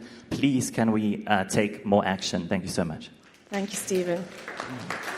Okay, I've got one there, and then I'll take a last one in front here. Good day, my name is Bobby Peake. I'm from Groundwork, but I will also take a bold step and speak on behalf of the EJ Fund, on behalf of Earthlife, and on behalf of the Center for Environmental Rights, because we're sitting here today talking about people, communities, but they're not here. And the trick on all these multilateral processes is how you actually get to speak to people on the ground. And the organizations I've just mentioned work with people on the ground daily. Thank you. And last comment in the front here. Sorry, I'm not speaking English. Portuguese, I have one translation for me. Okay. Bom, meu nome é Severino Júnior, sou catador de material reciclável no Brasil e estou muito feliz de estar aqui compartilhando esse momento com vocês. Eu acho que uma coisa... My name is Severino. I'm a trash collector from Brazil. I'm very happy to be here with you today. E acho que o que a gente precisa assumir é compromisso, enquanto a gente está aqui discutindo as questões de soluções do clima. Temos 40 milhões de trabalhadores waste pickers aí nas ruas, nos lixões, dando destino a coisas que a gente deveria saber o que levar para casa e como separar esse material para que não chegasse nesses lixões.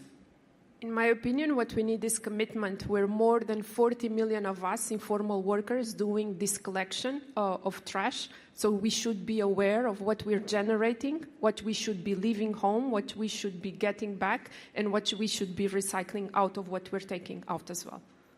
Thank you so much. You have a nice day. Thank you so much. I think what's so interesting is to make visible the number of organizations in the room working with communities. So although we may not have all the voices we would hope in the room, there are these interlocutors to communities that we need to be learning from and exploring with.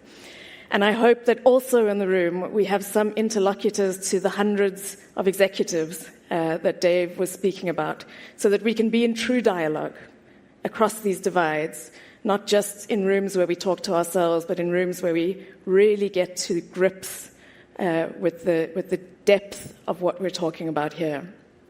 I want you to take we're going to wrap up now, I want you to take your stone again, please.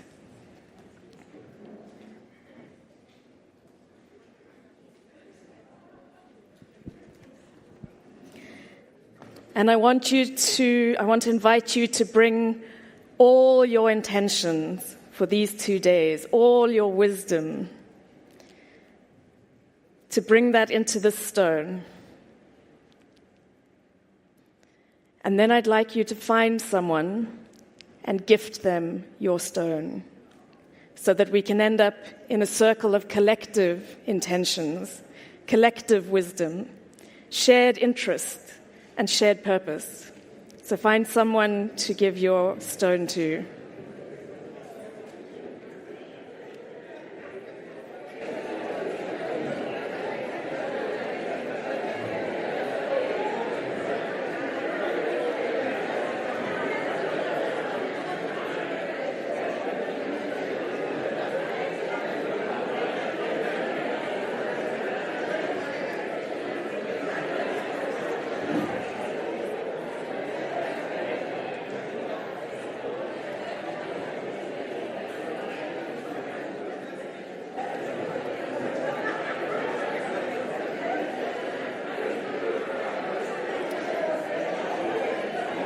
Okay, if you can see my hand, put up your hand.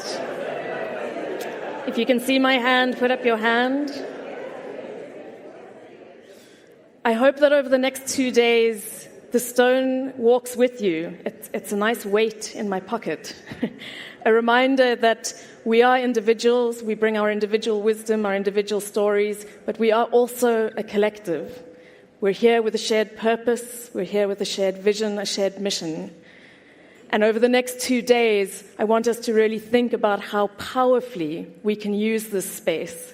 How can we absolutely make the most of the opportunity to be in conversation in these powerful ways across communities, across nations, across parts of the world, and also to be in this beautiful place in communion with the land, with the ecosystems that support us, with the fullness of life that we are part of.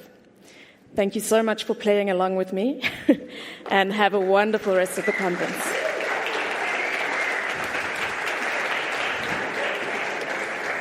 Thank you so much. Thank you so much. Guys, that was so beautiful, so intentional, and so meaningful. I'm going to need us to please do another round of applause for this amazing facilitator. Thank you so much for bringing us back to self and to remember why we are here. In our discussion, I had a conversation with Kate from Ban Ki-moon, and she said something so powerful. She said, when others critique you, and this is from a position of leadership, when others critique you, it allows for you to connect with that individual at a deeper level, as then you begin to understand that they are actually helping you to build a better vision. And also yourself as a leader, you get to refine your vision, but you also get to be accountable. And that's what builds trust. When you're able to be or hold your leaders accountable, when you know that the person that leads you, you're able to actually hold them accountable, and then they follow that, that allows you to relax and let you trust them. But it also makes you remember the agency that you have as an individual under that leadership. And I'd like to make us all remember that's actually why we're all here. Important stakeholders, leaders, but also advocates for the people on the ground, the grassroots levels, the communities, but also from a position of leadership. When those individuals actually hold you accountable, you're actually able to co-design and build a beautiful world where we all trust one another. And this reminds me once again of Ubuntu. where we understand that it's not just a philosophy, but it's actually a methodology, a way of being. And it also reminds me of an amazing concept in anthropology that says we're actually making the familiar strange and the strange familiar. Thank you guys for such an amazing session. Now we're going to be moving on to our amazing side events that we are having. These will be Reda Kumu, the opportunities and the challenges in institutional arrangements for direct and flexible financing of locally climate-led solutions. And this will be in the Centraleza room next door. And then our other breakaway room is going to be WINGS, or IPASA, Philanthropy for Climate in South Africa, a gateway to transforming climate action on the continent here in the plenary. Just another note to make, this will be going on from 12 to 1, and thereafter we open up the floor in Moyo. Please just remember, please bring your tags with you so that you'll be allowed into the restaurant, and please return back into the room by 14:25, and the session starts at 14:30. Thank you guys so much. We are honored to have you all here today. Enjoy some more coffee.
ledlela ungqongqothwane igqirha ledlela ungqongqothwane igqirha ledlela ungqongqothwane igqirha ledlela ungqongqothwane. Hello. Hello. Hello. Hello.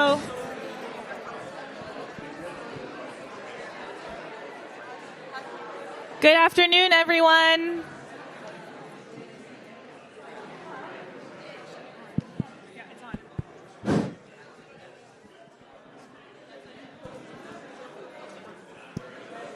Hi, everyone. If you're staying for this session, please can we ask you to move over there because this is an interactive discussion. So we'd rather prefer to have everyone nice and close and cozy. Thank you. So just gather around. Please move up as close as you can. Pull your chairs across. Get cozy. No.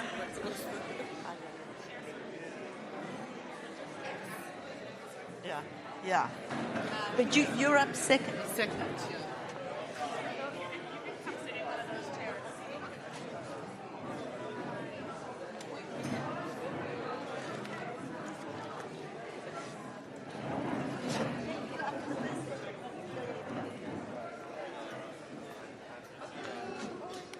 Come as close as you can. We're going to get started.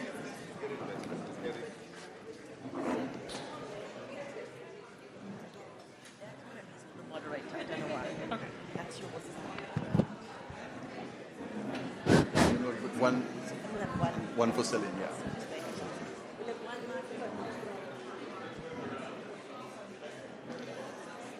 Welcome, everyone. We're going to get started while I continue to encourage you all to please get as close as you can. We only have less than an hour together now. And we do hope that you will engage in this session. It is interactive to open the floor to diverse voices. Yeah, so the closer you get, the easier you can participate. Yeah.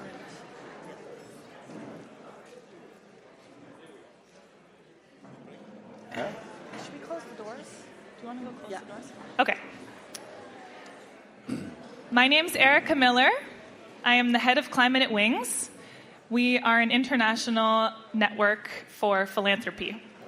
We really bring together the entirety of the philanthropic ecosystem from networks, associations, alliances, foundations, academia, private family offices, any organization that you can think of that exists to support and catalyze the field of philanthropy.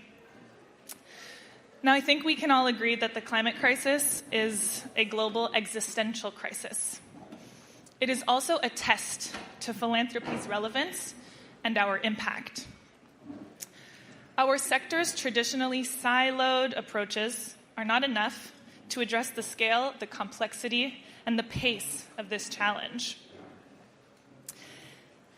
What we need is to make bold, systemic action that is rooted in contextual realities. And this means, as we've discussed today already, listening to communities on the ground and working in close collaboration, both within and across geographies and sectors. All philanthropic actors, regardless of thematic focus, size, or geographic location, must understand the inevitable impact that climate change will have on their work and the actions that they can take. The time to accelerate climate action is now, and our sector is demanded to step up. Since 2021, at Wings, we've been leading the Global Philanthropy for Climate movement. It's an initiative aimed at mainstreaming climate philanthropy across foundations, from governance to grant making, that is rooted in local leadership and connected at the global level. Today, under this movement, more than 900 foundations have joined a Philanthropy for Climate commitment that are locally led in the UK, Spain, Poland, Italy, France, Canada, Brazil, the Arab region, soon to be also in the Caribbean region, and most recently, the first Philanthropy for Climate movement on the African continent, the South African Philanthropy Commitment on Climate Change, that is spearheaded and led by IPASA. Through Philanthropy for Climate, our goal is to strengthen and connect climate philanthropy ecosystems that exist in different geographies to exchange and learn from each other together and ultimately go further.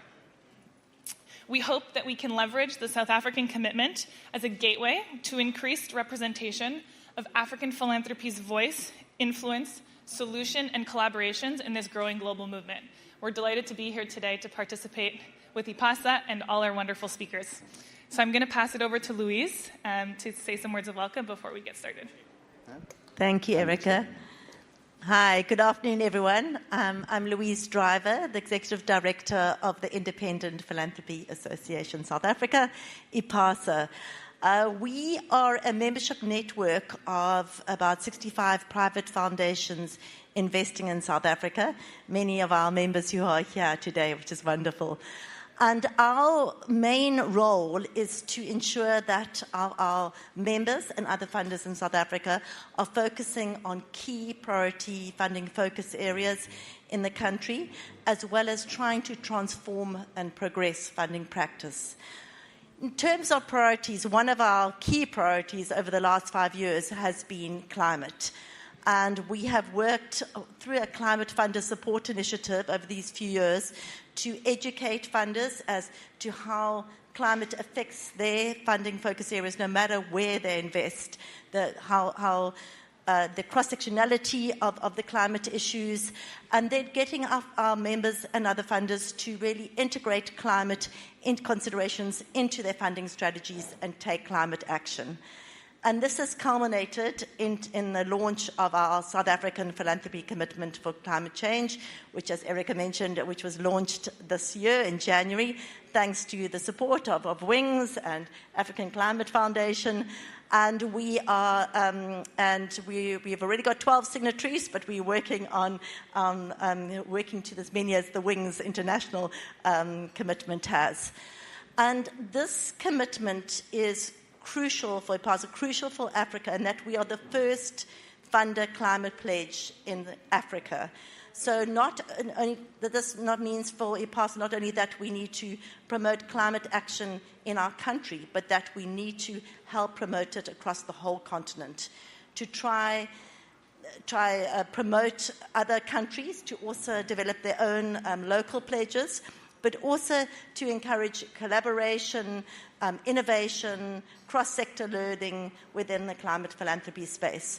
So it's wonderful to have the opportunity to be here today to talk about our pledge and to have some of our members and supporters also talking a bit more about climate philanthropy in South Africa and Africa. So enough from us co-hosts. We're now going to introduce you to... Oh, okay. Wait. Okay, so the goal of today's session that we're about to kick off with Alan, our moderator, is, well, originally we wanted to do a fishbowl, but we got put into the plenary, so now it looks more like a fish tank. So this isn't the traditional format of a fishbowl, but we have about 7 speakers that are going to contribute their thoughts to our discussion title, which is really about catalyzing climate philanthropy across Africa. And we invite you, after they speak and led by the moderator, to join the discussion, to share your thoughts, your reflections on what's happened. So if you do want to join the discussion when the prompt is made, just lift up your hand. You can come to the front and take a seat and participate. Great. Or if you're not comfortable to take a seat, you can also just talk from where you are. But so I'm going to hand over to Alan Wallace, who is our moderator. And Alan is very well placed to play this role today, as he was integral in helping IPASA develop, conceptualize, and implement our climate philanthropy work over the last few years. And Alan is the program manager for the Ford Foundation for Natural Resources and Climate, so a lot of experience. So over to you. Great. And I also am an IPASA council member. I also used to work for the African Climate Foundation. I also think Ford Foundation supports quite a few of our expert panelists today, so it really is great to see this ecosystem coming alive. I think maybe to start, before we talk about climate action in action, is maybe philanthropy in numbers, right? So it's difficult to get a picture of the climate funding landscape, particularly in Africa. And this is one of the reasons pledges are so important, because they do encourage information sharing as part of the numerous elements. Pledges aren't just about increasing the quantum of climate philanthropy, but creating awareness and sharing information. But the Climate Works Foundation has some interesting stats which tell a very telling story. It is limited to climate mitigation funding, but here are some numbers which I think will provide a nice basis for the conversation going forward. So philanthropic flows globally, so all causes, stand at around $885 billion. It's a lot of money, sounds good, right? But when you start breaking that down, climate mitigation funding stood at about $15.8 billion. That's 2% of total philanthropic flows. Of that 2%, so that's a little bit, 60% is spent in the US and Europe, with 20% going to the rest of the world and the other 20% going to global or multi-country work. So when it comes to Africa, of that 2%, about 4.7% of that funding flows to the African continent. So that's about $750 million. Once again, sounds like a lot of money, but when you divide $750 million across 54 countries, and when we appreciate the scale of the impact of the climate crisis, and a number by the Climate Policy Initiative said that Africa, for mitigation alone, needs $190 billion a year. And now, philanthropy is not intended to fill that gap. That's not what philanthropy is there for, and it's impossible. But philanthropy can catalyze those financial flows.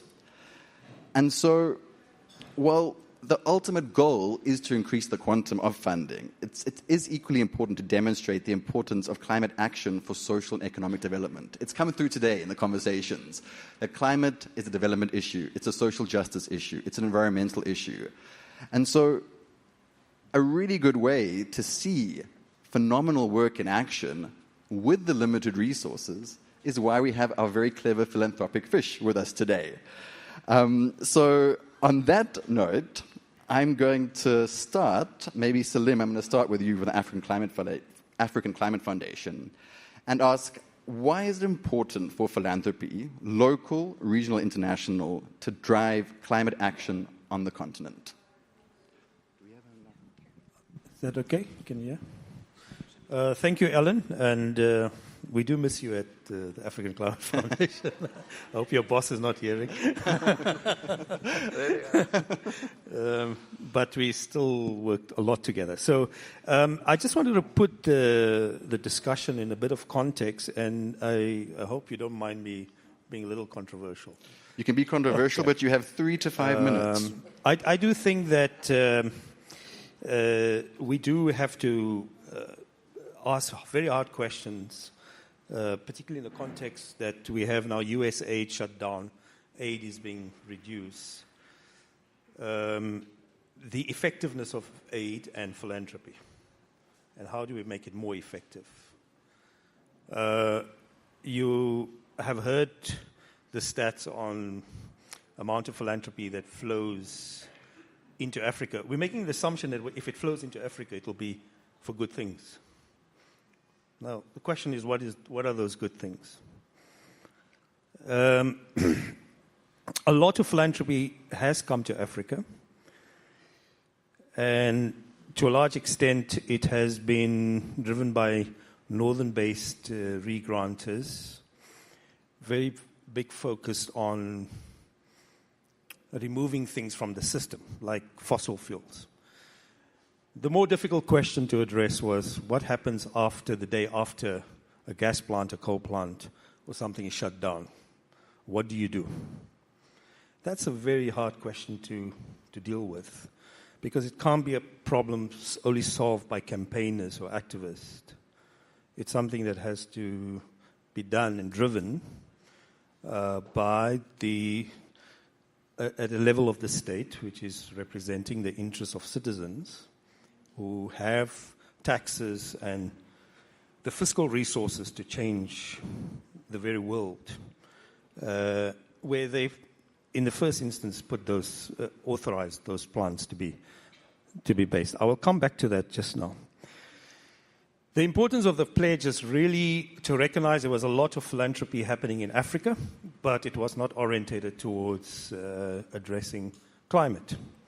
And what we try to do with the work of IPASA and also trying to work beyond South Africa is to connect the climate development issues in order to address the question, what happens after a fossil fuel plant or source is removed from the system?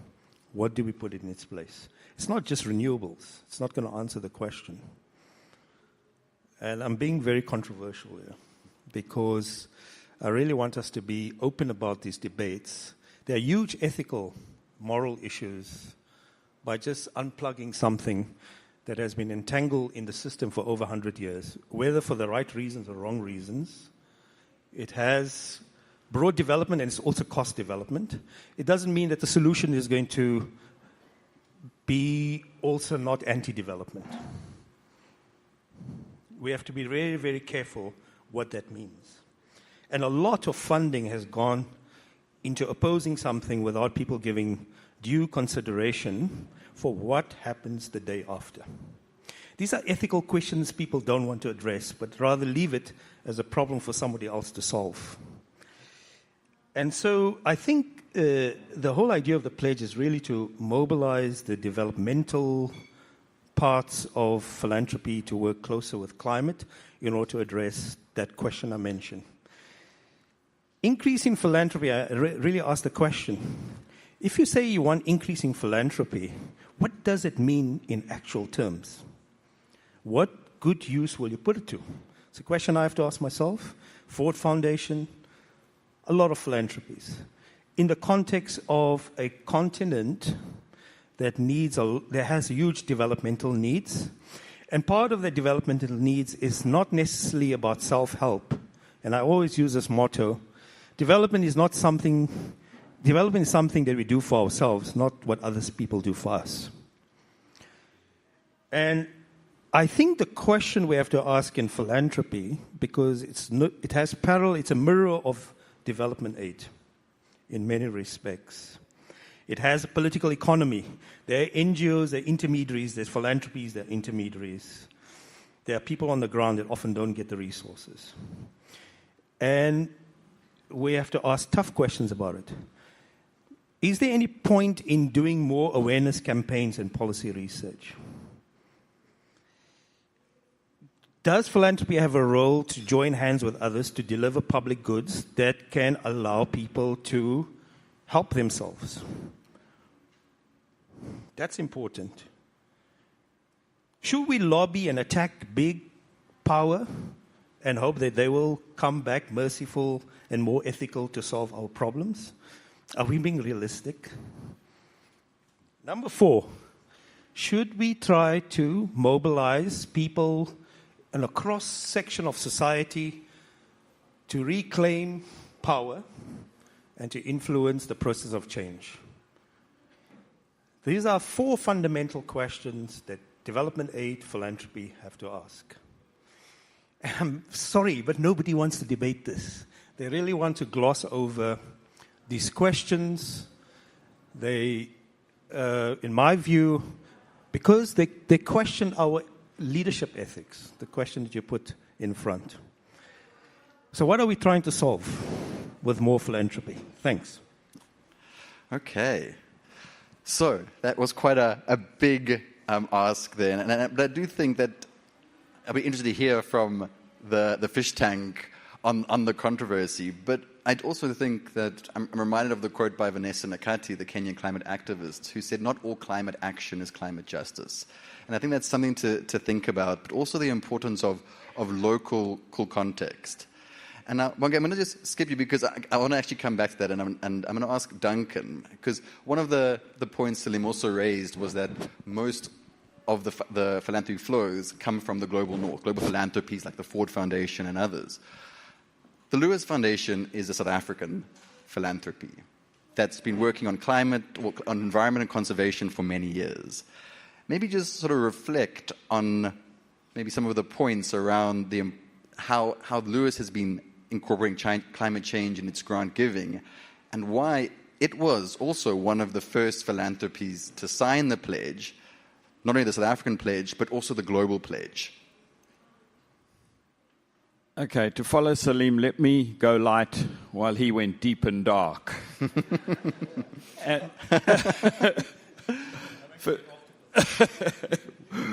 You're a pragmatic optimist. I'm Duncan Hay with the Lewis Foundation.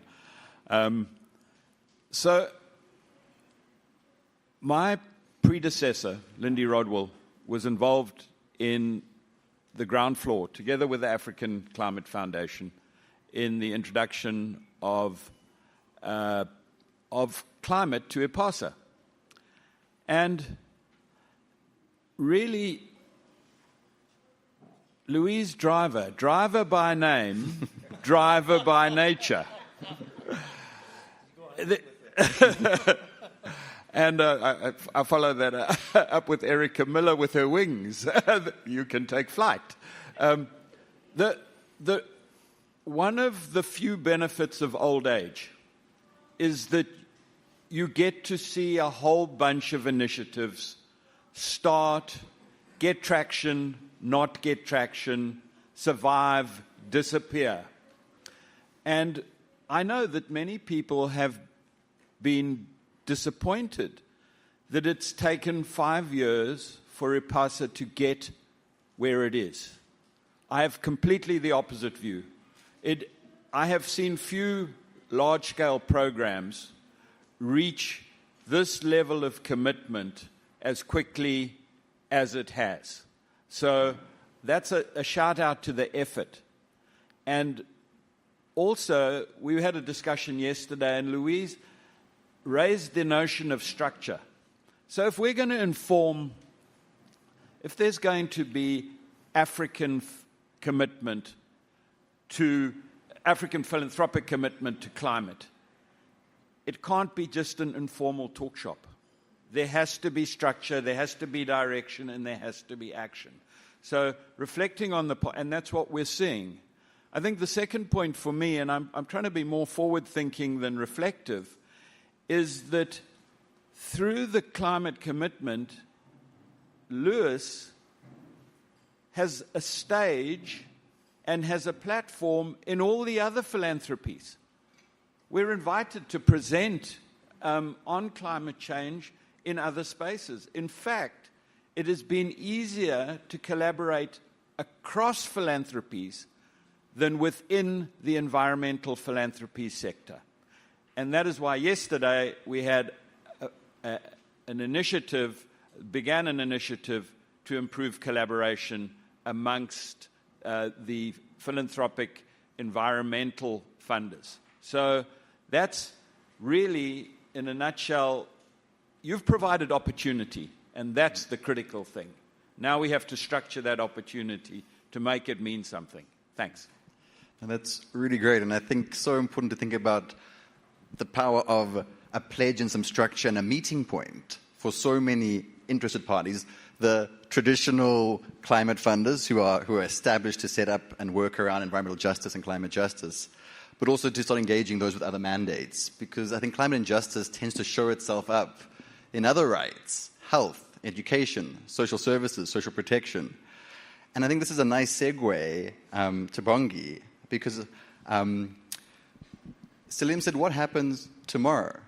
Is climate philanthropy reaching the people it should be reaching? And Hlanganisa isn't necessarily a traditional climate funder like the African Climate Foundation, yet it was very important for Hlanganisa to join and sign the pledge. So maybe I can ask why this was an opportunity and how it's showing up in the work, because I think, and introduce Hlanganisa, because we have two phenomenal groups here that work directly with communities. Thank you very much. So I'm not going to be dark and deep, eh? So I do want to start by just acknowledging that, maybe underscoring that although climate is a global phenomenon, its impacts are local. And therefore, any work that we do must have the local in mind, because that is where the mitigation has got to happen, right?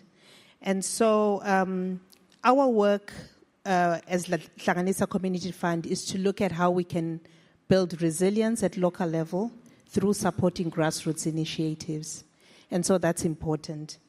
And having said that, we must also appreciate that the impacts of climate change, even at local level, are not felt uniformly. So there are groups that are disproportionately impacted. Women are disproportionately impacted by climate change. And many communities that live on the margin are generally disproportionately impacted because they have a heavier reliance on agroecology as a form of livelihood, but as an extension of their existence. And so from that perspective, we've been championing the channeling of funding from big philanthropic organizations to local level. And I think if you look at what's happening within the climate space, especially in the public space right now, with all the climate denialism, now is the time for philanthropy to step up. We're seeing a lot more. So I think we're seeing a lot more restricted, reduced funding going to climate work. But I think the story doesn't end there. We're seeing a growing narrative that is dispelling a lot of the evidence that we have, accumulated over the years around climate change. And so for me, being part of, the philanthropic advocacy space, our signing of the pledge, our being part of the pledge is really about saying philanthropy needs to step up and step into the gap that's been created. There's an emergency, but also philanthropy needs to look at how they reshape the narrative. How do we counter this very, this climate denialist narrative? And I think that's important. There's also the question of, what's the low-hanging fruit? There's so much we can do within the climate discourse, the climate funding, financing discourse. But what is the low-hanging fruit, and low-hanging for who? If it is for the communities that we support, then we should be looking at how do we leverage, funding in the philanthropic sector to actually improve the fortunes of ordinary people on the ground. The last bit I want to mention, I suppose, is just to underscore the issue of adaptation and resilience, because I think for us, climate mitigation has got to be about promoting adaptation and resilience at local level. We've had communities trying to adapt for the longest time with no support.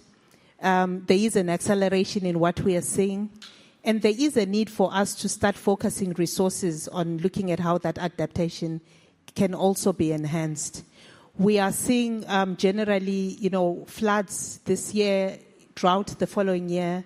But if you average those two out, you could actually find that there's enough water for both years, right? And so the question is, how do we improve on basic things like water harvesting techniques? How do we store water differently? How do we store water, more innovatively to try and cater for this, up and down floods, drought? How do we look at seed banks? How do we diversify our seed banks at local level so that we build resilience? So it's very practical issues that relate to how funders can change the fortunes of those that are most impacted by climate change.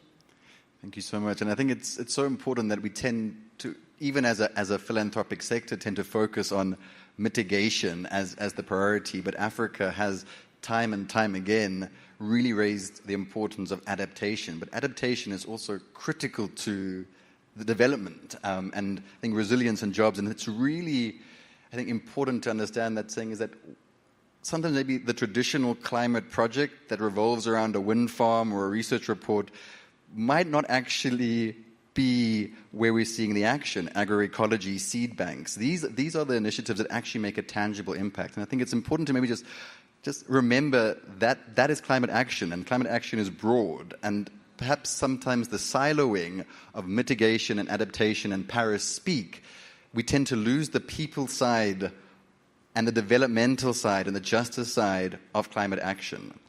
And you mentioned that there is that climate does not impact all people equally. It doesn't impact all continents equally, but also within communities. And you mentioned women and I think youth is an important constituent as well that we need to be addressing. And I'm going to ask Indipile maybe to come in, because like Hlanganisa, the Social Change Assistance Trust works with communities, and would be very interested to hear how climate action is shaping the your youth engagement work and why it's so critical.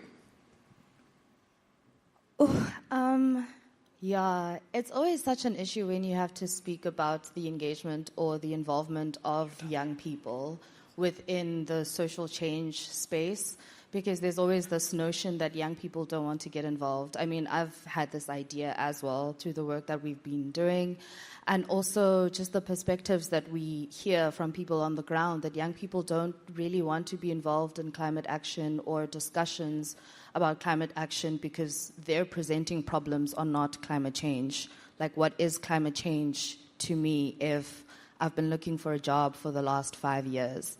What is your program going to do for me? How is it actually going to have a positive impact on my life so that maybe I can come to a forum or a community meeting so we can speak about the changing climate? But it's like, as I've been thinking about it, I'm like, it's almost like we forget the history of our country. I mean, we're celebrating Youth Day and Youth Month next month. And that shows you what a pivotal and huge role that young people have played in transformation of systems that have been in place that are no longer working, that need to be adapted to fit their contexts. So I think the networks that African philanthropy needs to build need to address those issues and to look specifically at the context and the unique contexts and communities that are in Africa, instead of trying to use the blueprint, so to speak, of funding and philanthropic efforts from the global north and just transpose them onto the African context.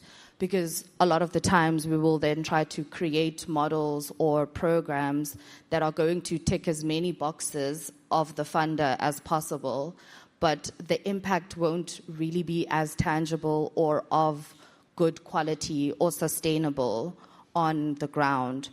So then how do we do that? How do we focus on also the dynamic nature of young people? Because with the way things are, young people in rural communities don't want to stay there. And why should we blame them for that? Because if there's no perceived development for you in that area, where else do you go? You go to the metros and you go to the cities where the impacts of climate change will perhaps not be as easily felt as it would have been if you were in the rural areas. But and as much as we encourage young people to go and seek out these opportunities, we need to create a rural community and a youth activist base in those spaces that continues to cultivate the vibrance of those communities and build on the traditional and indigenous knowledge that's been there for centuries. And I think having these forums and having people who work on the ground go to those communities and share what we discuss here and get those perspectives is very useful. But we also need to give the young people a platform to speak, like a young person from a rural village in the Eastern Cape to be here right now, so that we don't have to find ways of including their experiences in policy and decision-making rooms, but to have those people hear it from the horse's mouth, so to speak. We spoke earlier about sports and its importance in climate action, but what about the arts as well? We need to be adaptive and fit the dynamic nature of young people. It's not only just about organizing protests, and as much as food insecurity plays a very huge role in climate action and raising awareness on climate change, especially in communities that rely heavily on farming and agroecology, but there are so many different ways of expressing how people on the ground feel. To bring it back to our country's history, music played a huge role in telling the world about apartheid, about human injustices? Why aren't we also adding more through the philanthropic sector into those areas? Because it's not just the communal gardening, it's not just the advocacy, it's not just the legislative measures that we need to put in place, but there are so many pockets and so many different roles, and very many organizations that are in this room and institutions that play a very big part in ensuring that those roles are seen to create a more integrated and comprehensive solution for the future. Thank you very much. I think it really, beautifully captures, not only we're talking about quantums and projects, but how philanthropy gives and how it thinks about what it's giving should go towards. And I think this reference to history and context is so critical. And I think two unique features, particularly in the Brazilian pledge and the South African pledge, is the recognition of the legacies of colonization and apartheid on the economy that we're trying to grapple with, that is being severely impacted by climate change's impact, and the responses that are devised. So the pledge, creates the space to open up these conversations, and thank you so much, for that input. I'm now going to ask these four fish to step outside of the tank, and we're going to move from South Africa and get some regional perspectives. So I've got Frank, Alnis, and Patricia. If they could join me up front, and then we will open it up to everyone. Yeah, the musical chairs begins. So there's an option here. I think you've heard quite a bit. We have some dark and deep, some controversy, some solutions. So there's a bit of a buffet of options. But Frank, I'm going to start with you, given the mandate of the Africa Venture Philanthropy Alliance, because I think philanthropic capital can take a variety of forms, and venture philanthropy is one of those initiatives. And maybe just in terms of how venture philanthropy is plugging into climate action, and some reflections on what you're seeing regionally to mobilize additional investment into climate action. Thank you, everyone. So, Louise, Erica, thank you for this. So, for starters, the problem we're trying to solve is what I think we need to start off with. We are a big believer in falling in love with the problem you're solving, not so much the solution. And scale what works, don't scale your solution. In this context, we are struggling to solve the SDGs. Climate is a big part of that. Aid is declining, and the recent aid cuts are not the biggest thing. Actually, it's been declining for like 10 years. This was just made all the more evident. And the only way and on top of that, our governments are broke, and we're adding 1 million people a month to the continent. Less money, more people. The planet and Africa is no exception, we're struggling. So how do we solve for the funding and gap required to make sure that we live in a sustainable world? And Africa is no exception. Our average age is 19. The West, at the minimum, is at 44, 45. So we have the biggest opportunity cost of the impact of climate change as a continent. And the solutions we need to address some of this, and the question of mitigation or adaptation has been thrashed out, so no question around that, is how do we find solutions to fit our future, not so much to look at where we've come from. And I think this is where the evolving role of philanthropy comes in. I'm a strong believer that philanthropy today should be playing a role of being a catalyst of change by funding and providing risk capital where none can go on its own. So how do we use philanthropy to test new and develop new markets, new products, new services to address things like the seed banks? How do you build more seeds that can withstand more heat and higher temperatures? How do you prepare for better water storage facilities and stuff like that? So philanthropy has to see itself as playing that initial role of being a catalyst for change, funding innovation where risk is high, where capital is scarce, and take those innovations to a proof of concept where private capital can scale. Because private capital has a lot more size than we do have in philanthropy.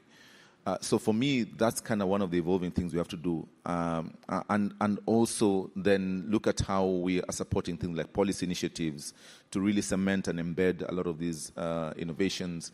But it means we need to think a bit differently. I've just come off a call right now where in South Africa we're seeding a catalytic fund called a Fund of Foundations.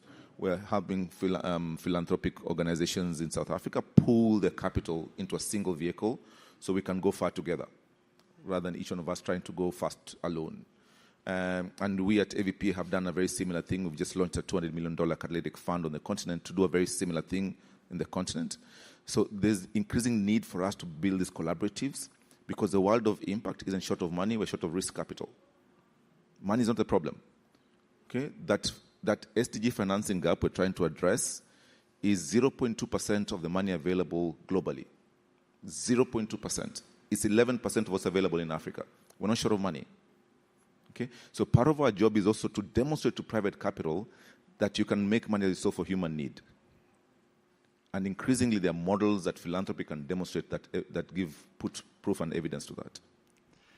That's really interesting. Maybe I'm just going to push you one more on two things. You mentioned the evolving role. What is the status of the evolution, or in your view, are we heading in the right direction? And is there one project that is using this model that gives you hope, that says, okay, it's going to work? It'd be great to hear something quite tangible. No, we're not. We're not moving fast enough. I think we're still stuck in the very traditional grant-making space.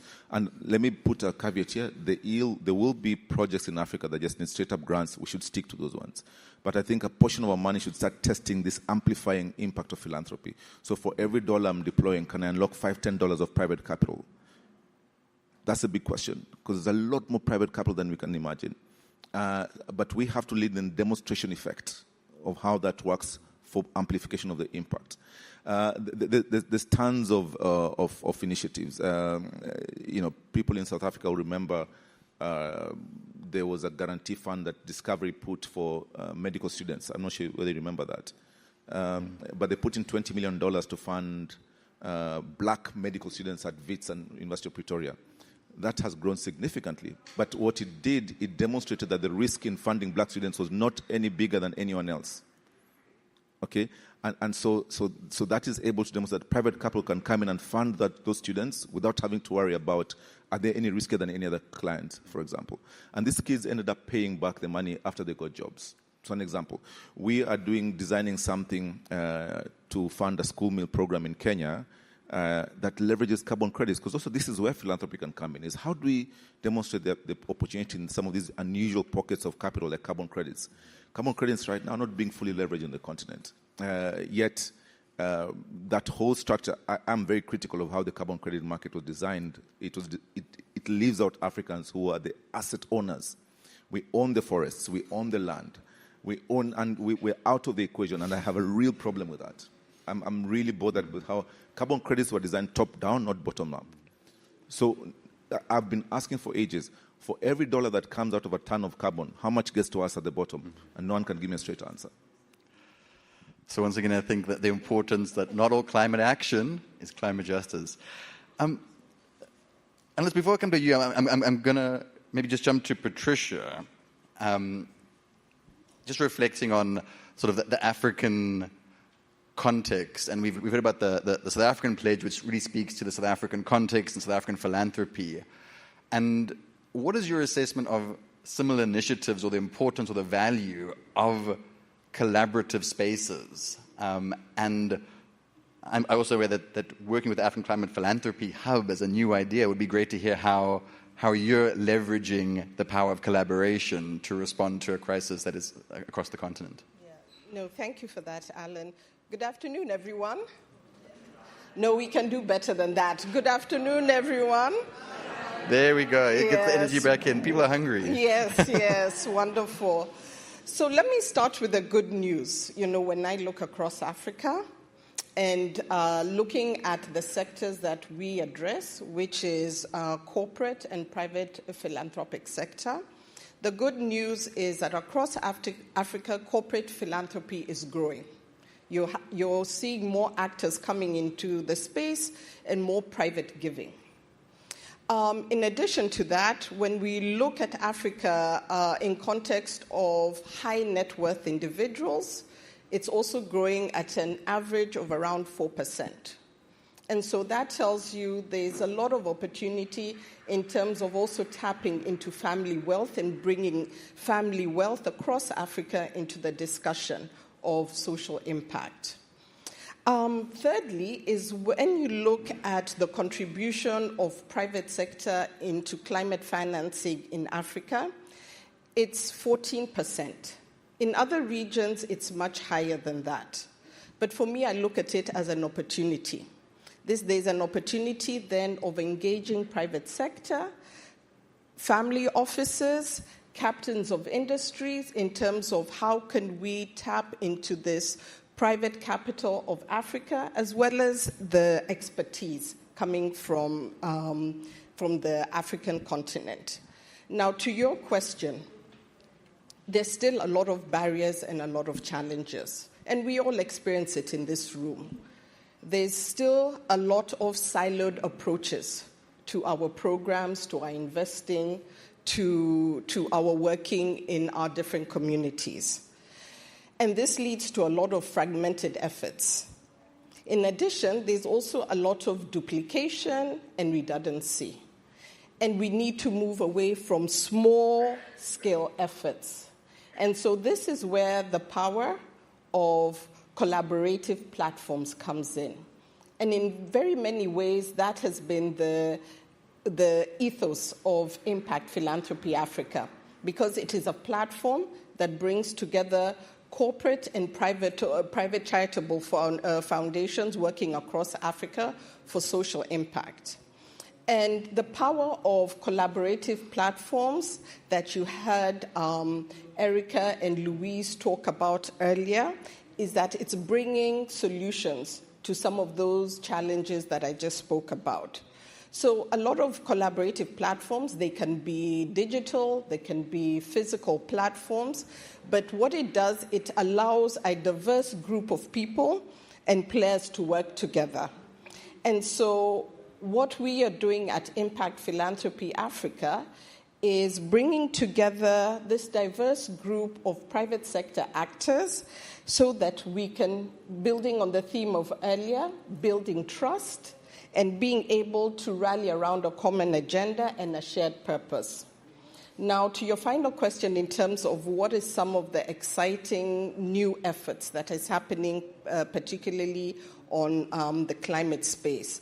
So Impact Philanthropy Africa is working together with partners such as F20 Foundation Switzerland, and I believe they're here, and together with Wings, where we are creating an African climate philanthropy and private capital action hub. And this platform is to rally around private sector, and when I talk about private sector, I'm talking about the continuum of corporates, captains of industry, family offices, private charitable foundations, to achieve a number of things. One, it's to converge all these private sector players around a collaborative effort and where we can work with them to unlock private capital to address some of the opportunities that Frank spoke about. And so this hub and this platform, we will be mobilizing the private sector, looking how it can be part of the efforts to drive up that 14%. Yeah, and seeing how private sector can complement a lot of the work and efforts happening. So let me stop there. No, I think it's amazing because once again, it's saying is that there's so many initiatives going on, and the momentum and those increases. They may not be the big numbers, but that positive signaling is really, I think, encouraging. And that how do we harness that momentum? That's the question I'd love to get reflections on. I know we're running a bit short of time, and I want to save some time for some reflections from the room. But the Southern Africa Trust also works regionally, and policy advocacy as part of climate action is a critical part. So would love to hear why that is a priority, and And any reflections on what you've heard and how that resonates with the work that the Southern Africa Trust is doing? Thanks, Alan. Good afternoon, everyone.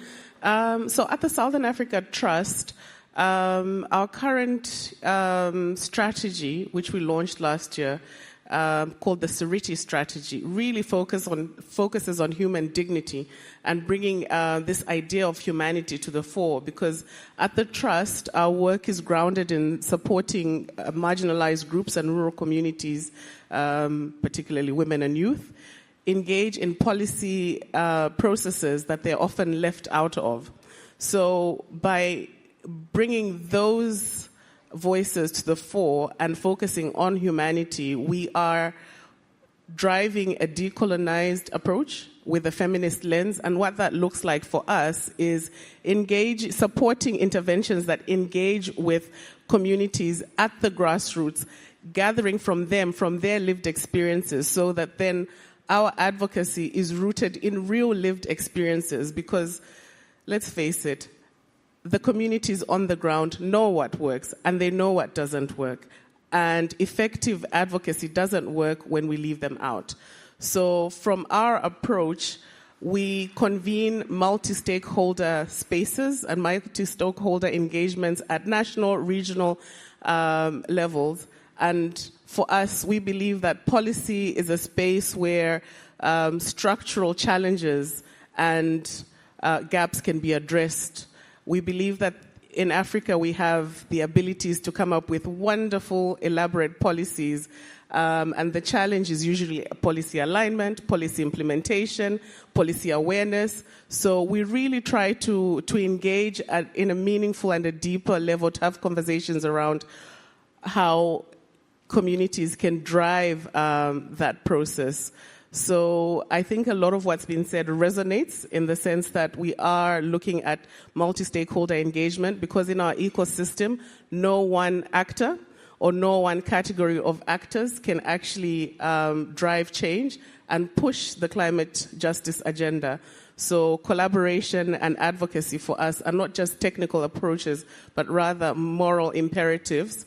And really, I think it's great to hear in the room that we are focusing on driving an agenda that focuses on collaboration, that focuses on the human element and bringing that to the fore, but also looking at philanthropy, then looking inwards in Africa to see how can it deepen and stop looking to the West, because we've had a shift in our landscape. So how do we respond to the shifting landscape, but ensuring that we do bring along the marginalized communities, that we do continue to build capacity, but in our building of capacity, that we're retooling for purpose in a shifting climate that we're in.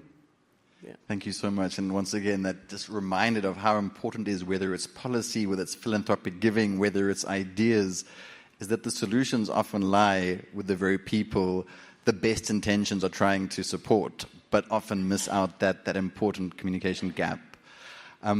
I know we only have about 5 minutes left, and I think I just want to say maybe a round of applause to our first round of speakers, because it was absolutely fantastic and so difficult, big questions in short time frames, but I think really, really inspiring. But I do want us to open up to the room some closing reflections, because I think these questions are relevant to a lot of people's work, thinking, whether in Africa, whether in South Africa, whether globally. And maybe just some closing reflections. We are here around the F20, we are here around the G20. I see 2 hands up already. Okay, so maybe let's start in the middle there. 1, 2, 3, 4, and I'm going to ask 5. And then I'm going to ask for 1 minute, 1 minute 30. Wow us, and we can always take these conversations into lunch. Thank you very much. And please introduce yourself. Thank you very much, Chair, for the opportunity. Luanda Mbongosa from SAIA. I think my comment is to really complement what Indipile had mentioned about youth engagement in driving climate solutions. And I think I wanted to flag kind of 3 points, very quick ones, is that young people, at least at SAIA, have been engaged in community-led projects. They've also been engaged in helping the city of Johannesburg drive the climate action plan. And to Frank's point about policy initiatives, we've also seen young people being cultivated enough at a policy level to also join the COP delegation and negotiations as part of the official South African delegation. And I think some of this work is made possible by some of the support that we do receive from philanthropy. So I think this is just to demonstrate impact. And I think maybe I'll say this as a question, but not to be answered now. Perhaps I'll engage during lunch. But the extent to which philanthropies actually do coordinate to maximize impact and to build complementarity. Thank you very much. Thanks so much. Philanthropic coordination, absolutely. Yeah. Okay, thank you so much. I think I'll also echo what has been said by the previous speaker in the previous panel, and maybe just to emphasize that when you're talking of philanthropy and climate, from our view, we certainly feel that philanthropy, when it comes to climate issues, should be addressing people's pressing needs. I think earlier on, when you're doing issues to do with build trust, I think if philanthropy doesn't also attend to the pressing needs that people are identifying in their societies, it erodes the effectiveness of the climate solutions that we would want to address. You'd find that from the data that we have, South African citizens, they identify so many issues to be saying these are the current pressing needs. So imagine if we come with the climate solutions that doesn't even address any of the high-ranking needs, definitely people will not have the buy-in or will not support some of these climate solutions. So I strongly just feel that we need to seriously try and address the pressing needs when you're doing philanthropy for climate. Thank you so much. I think Solidarity Center, there's at the back there before I think there was one. Yeah, is it? Yeah, over there at the back there, and then we'll come back forward to the room. You might have to come a bit forward. Okay. No, it's here. Hand up in the middle. Put your hand up. Who is it? Yourself. Sorry. Yeah, thank you, Jocelyn Sotomayor from the Solidarity Center. Thank you for these conversations. I want to just uplift some of the comments from the floor. In our experience, solutions will not work for the climate movement if they are not locally led and if they're not informed by the very people that they will impact and purportedly benefit. But maybe I will make some comments as an offering as well. I work for a workers' rights organization. We work directly with unions and workers trying to drive climate change. And workers are on the front lines of the climate crisis. And I'm talking more beyond the energy shift, which of course includes workers phasing out of fossil fuels, which also includes workers in formal sector on renewable energy. But it's also broader. It's heat stress, right, that endangers the health of Cambodian garment workers, mostly women. It's decreased crop yields for farm union workers in Brazil. It's flooding and rising sea levels for unionists in the Maldives. The impacts on workers are massive, and they're huge and they're profound. And I would say, as a call maybe for the next few days, like if we could think about ways to include them, to think about the very ways that philanthropy can also support movement building within this, because I will say from working directly with unions in these spaces that centering workers should be part of this, but we often find that unions are sidelined, that workers are sidelined in these conversations. So it's an opportunity, I think, to build and to draw on different strengths within our ecosystem. And I'll leave it at that. Thank you so much. And so important, I think, once again, solutions and ideas, and often they're with the very people that, we have those solutions. So I think it's the last comment, and then I think we're going to, there's two more in the front here, and then we will wrap up, and we can go for some lunch. But yeah, over to you. My name is Firouz Adak. I'm the president of F20 Foundation, which is based in Switzerland, which is effectively a network of what Patricia was referring to. It's about 200 high net worth individual private foundations, families, focusing both on philanthropy and impact investments. So there's 3 points. One, I must say that what I find a little bit striking is that yet again we are evolving in silos. I think, and it's a challenge that we should include in this climate solution forum, a much greater representation of other stakeholders. In the private sector, you've got, of course, the investors, you've got the funds, you've got maybe some corporates are involved in, and unfortunately, it is rarely the case. And so the initiative that we're working on with Impact Philanthropy Africa is what I call connecting the dots, being able to speak the language of investors and at the same time understanding what impact is all about. That's the first point. The second point is that we focus all on the negatives, but we should also be aware that climate is an extraordinary opportunity for Africa. The same way Africa jumpstart the whole revolution on telecoms, on financial on mobile banking, this could be the next big step for Africa for the simple reason that we've got the largest arable land in the country in the world. The power of Africa in terms of energy, of course, goes without saying with the Congo River. So there's a lot of actually very positive things that just need to be harnessed, and we shouldn't always focus on all the negativities. And third point, I would say that it's also a pity. There are 4 centers for climate innovations in Africa today: Nairobi, Cairo, Dakar, and Cape Town. And yet I haven't seen many companies here that are focusing a lot on a lot of climate solution, climate innovation, and that's exactly what we're trying to bring together. Thank you. Thank you. And I think broadening that network, but I think focusing on the positive. It is quite easy to fall into the negative, but those opportunities do abound. So thank you very much. Okay, take us to lunch. Whoa, that's, over to you. So my name is Mikko. I work with Slum Dwellers International, which is a global movement of people living in slums and informal settlements. SDI, that's the short version, have been part of developing what we call the locally led adaptation principles, together with WRI, BRAC, IAED, and a few others. I sense that there's a lot of alignment between those principles and some of these pledges. There are 8, and I all encourage you to either come and talk to me about them or go on and look them up on the internet. I just wanted to highlight a couple of things and then reflect on what it means, and I promise to be short.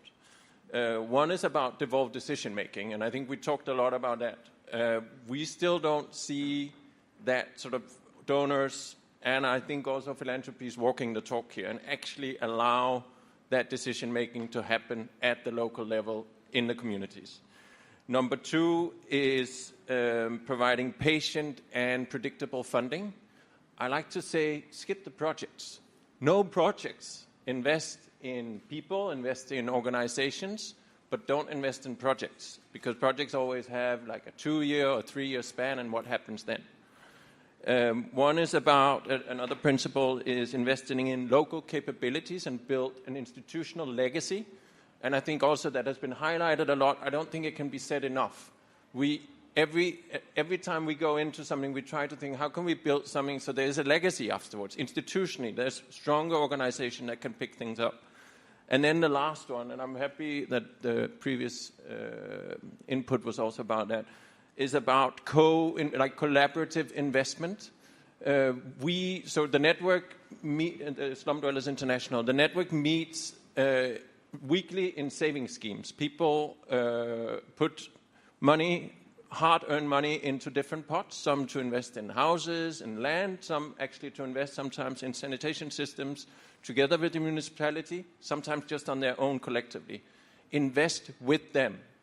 I think, and that can be impact investment, but also philanthropic investment. Leverage all those investments. Like most of the houses that need to be built between now and 30 years from now are going to be built by people themselves, not by philanthropy money, not by government money, not even developers' money. Most of these houses in the global south are going to be built by people building them on their own. That's a major investment, and you can go in and you can leverage that as philanthropies, and you can sort of co-invest. Thank you. Thank you. And I think that's such a good call to action, I think, to philanthropy on this issue of how we fund, how funders fund, and this core institution building, investing in institutions is critical. And Ford Foundation, for example, where I work, 80% is general support funding, and it's been and the results do speak for themselves. So I do think challenging ourselves on our own philanthropic practices based on the fact that the solutions are here. We have intermediaries and re-granters, the expertise. everything you said, that infrastructure actually is in place. And I think we need to step up and support it. So I'm going to end on there. Maybe just a round of applause again to everyone. And thank you. I know fishbowls are meant to be a bit closer, but I hope everyone found that useful. And really, just thank you to everyone, to Apasa, to Wings, and to the organizers. And to be continued. Thank you. Thank you, Alan.